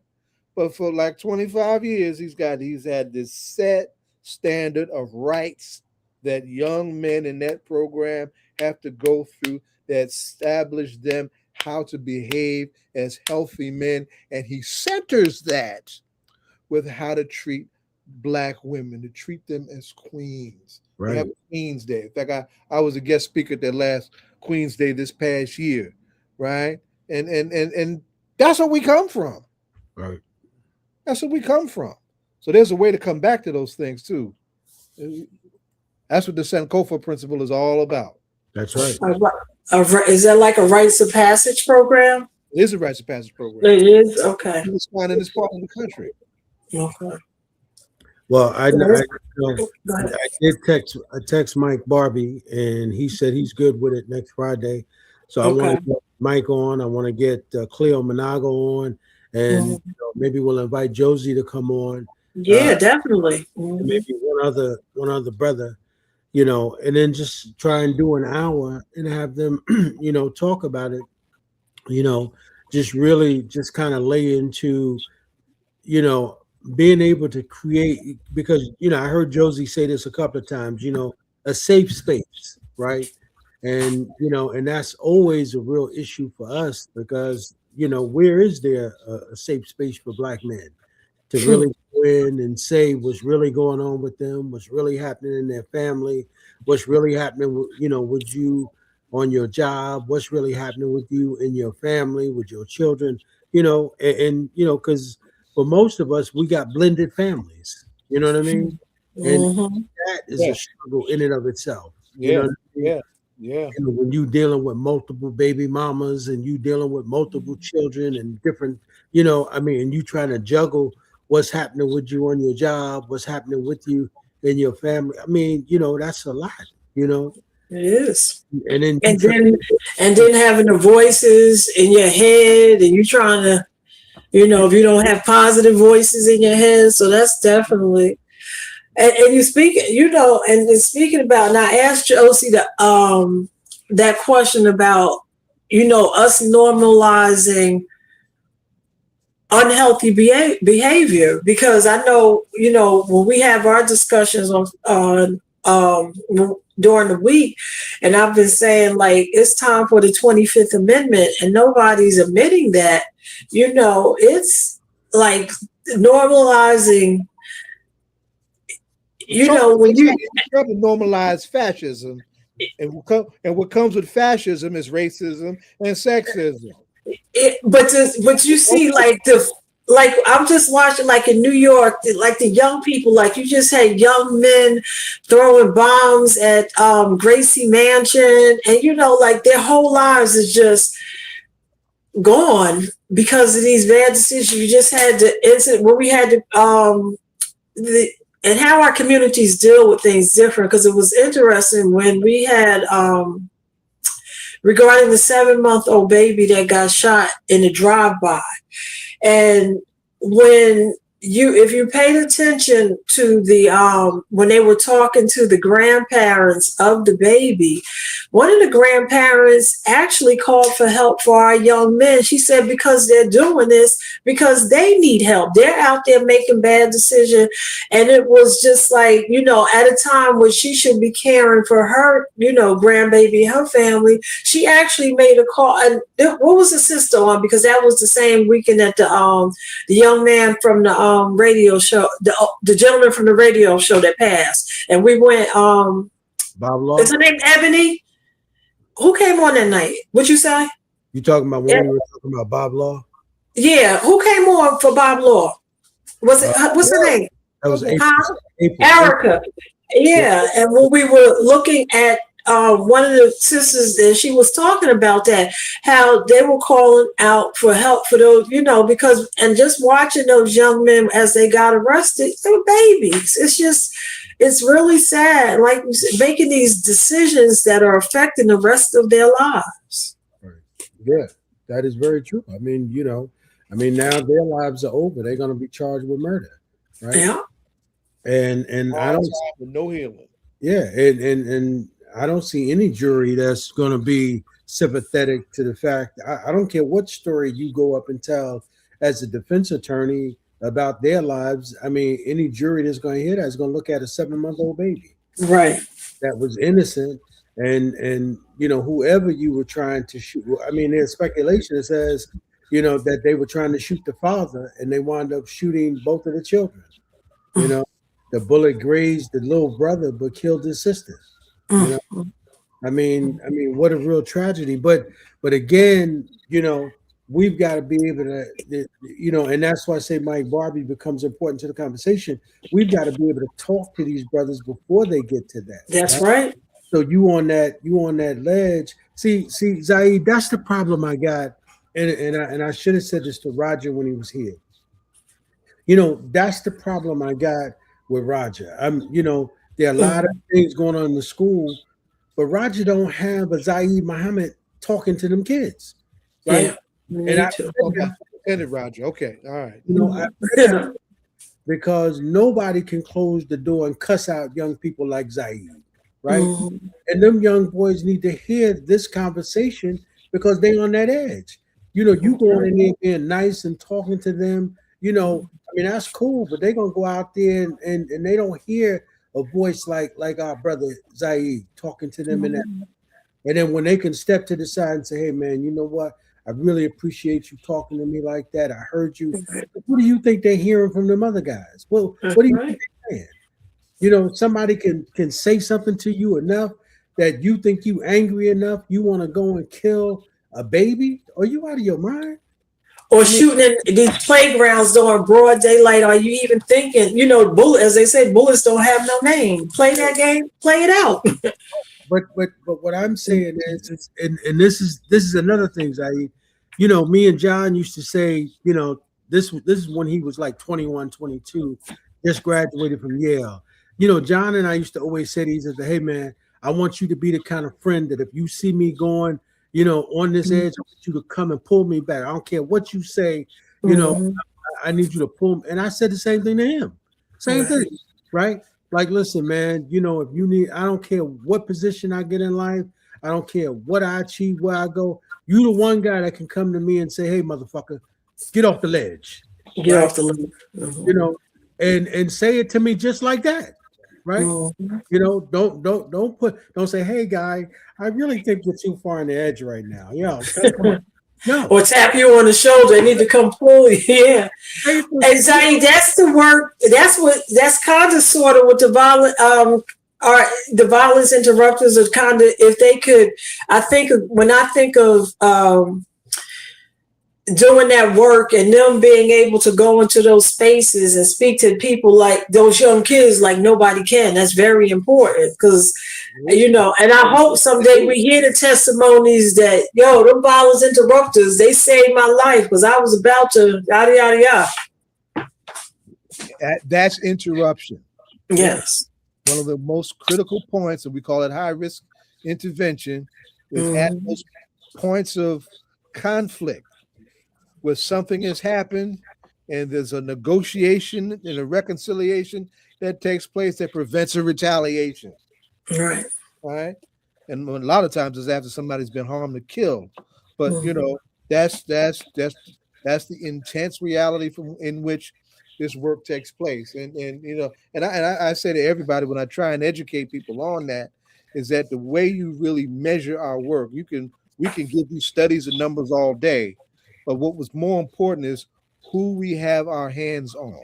Right. Everybody who we have our hands on is not making those bad decisions and making those bad mistakes. Now, what we need is more hands and more resources to put our hands on more of our kids and more of our people, but at least recognize and appreciate what we've done with who we have our hands on. And by the way, Keisha was listening, and we need to like you want to do what you want to do next week, bring her back the following week, and have they call it a few strong men, which is the male campaign and our local domestic violence, campaign locally.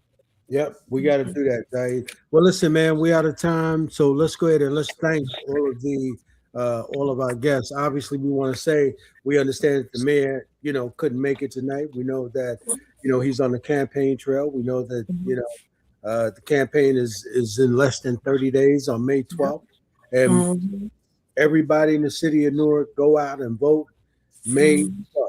This is an important election, so make sure you guys go out and vote. So let's thank everybody that was on, Zai. Well, I'll walk backwards. Josie, that's the long Latinization of Josie. Right? Josie Ashton in her incredible book, Healing His Bride, The Painful Art of Walking with Trauma. I would dare say, if folks pay enough attention to it, it's bound to be a classic in the field, right? Before that, Norman Davy, and one of the producers of the film about him and his father, Gabrielle Blackwell. The film is Norman. It will be at Engelhard Hall at Rutgers Newark next Thursday at 5 p.m. We put the link in the chat. Follow that and do everything is a registration these days, and come check that out. And of course, Donna, your guest before that, they came on for the work that they were doing in the community and one running for office. Right. Yeah, that would be Kim. The Lindsley Place Block Association. That Lindsley Place is on Orange and East Orange, right off of South Harrison, and they will be meeting in Monty Irvin Orange Park tomorrow at 10 a.m. Everybody come out and listen to their concerns and bring your concerns too, because they want to work together as a community. And then candidate for the South Ward of the City of Orange Township, James Ward. We want to thank you for coming on and letting everybody know why they should come out on May 12th. It's not only election in Newark, it's an election in many municipalities on May 12th. So get ready to get out and vote. And if you don't, not going to be in town on May 12th, make sure that you make provision to make sure that your vote is cast on May 12th. And we'll keep saying the polls open at 6 a.m. and close at 8 p.m. And I will say this, because Jonathan's not here, when we have candidates on prior to election, we invite everybody out. So everybody that's a candidate for the City of Orange Township was asked. And those that did not come, Councilwoman Summers Johnson had a conflict, and Councilwoman Eason also responded, and she wanted to reschedule. So hopefully we can fit them in the next week. And then I didn't get responses, but everybody was asked, because we make sure all politics are local, all voices are heard. That's right. Everybody's welcome. We believe in civil discourse. So everybody's welcome to come on. Anybody that's running for office. The name of the show is All Politics Are Local, right? So feel free to come on. If we don't reach you, be sure to reach out for any of the hosts that's or anybody that that's connected to any of us that's a part of the show, and we'd love to schedule you to come on so that the community can hear you. So, and before we say where we're going to see you at, Newark School Board and Irvington School Board elections are on Tuesday. So next election that's actually coming up are the school board elections that are happening this Tuesday coming up. yep, all important elections. So make sure you guys get out and vote for that. So as you know, we want to thank everybody for tuning in tonight, and we'll catch up with y'all next week. Next week is going to be the disciples, so you'll get a chance to hear from the church community on, you know, what's happening, you know, in the spiritual world, and also get some thoughts from them, you know, what they thought about or what they feel at this very moment that's happening in the country around domestic violence. So we want to thank you all for coming, and as my brother Zaid always says, we'll catch you Wednesday. We'll see you in the whirlwind. Next week, Mumia Abu Jamal's 72nd birthday. Next week, you might not see me because I may be in Philly. All right. That's right. And the 16-year-olds, y'all can vote next Tuesday too. Cast your vote, 16 and 17-year-olds. All right now. Okay. See y'all next week.